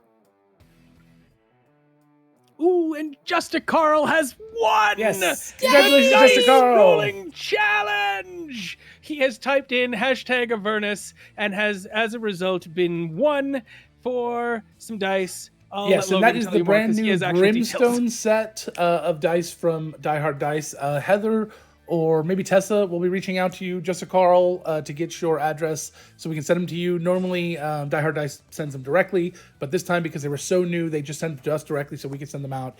But they are the brand new Brimstone dice that were released in celebration of the Baldur's Gate Descent into Avernus book series, and so they're this really cool kind of flaming look to them. So get in touch with Tessa there, or Yep, I've already reached out on Discord. It, perfect. And that's it. So I think we're done. Kyle, do you have any last parting words? Hey, Descent into Avernus is one of Dungeons and Dragons Wizards of the Coast's best modules yet. I've read the whole thing. I love it. There's some duplication of monsters, but that's just to help you have what you need for this book alone. I mean, Mordenkainen's Tome of Foes and whatnot too. It's all interlinked. It's wonderful, great stuff. I highly recommend running this adventure, and reach out to me or any of us on Twitter, and we'll send you our character sheets so that you can incorporate them into your version of this game. That's it for me. Really excited to see what's coming next for Nerdsmith. Alrighty. And for the very last time, here is that wonderful video by Will Crosswait and Angela McCain.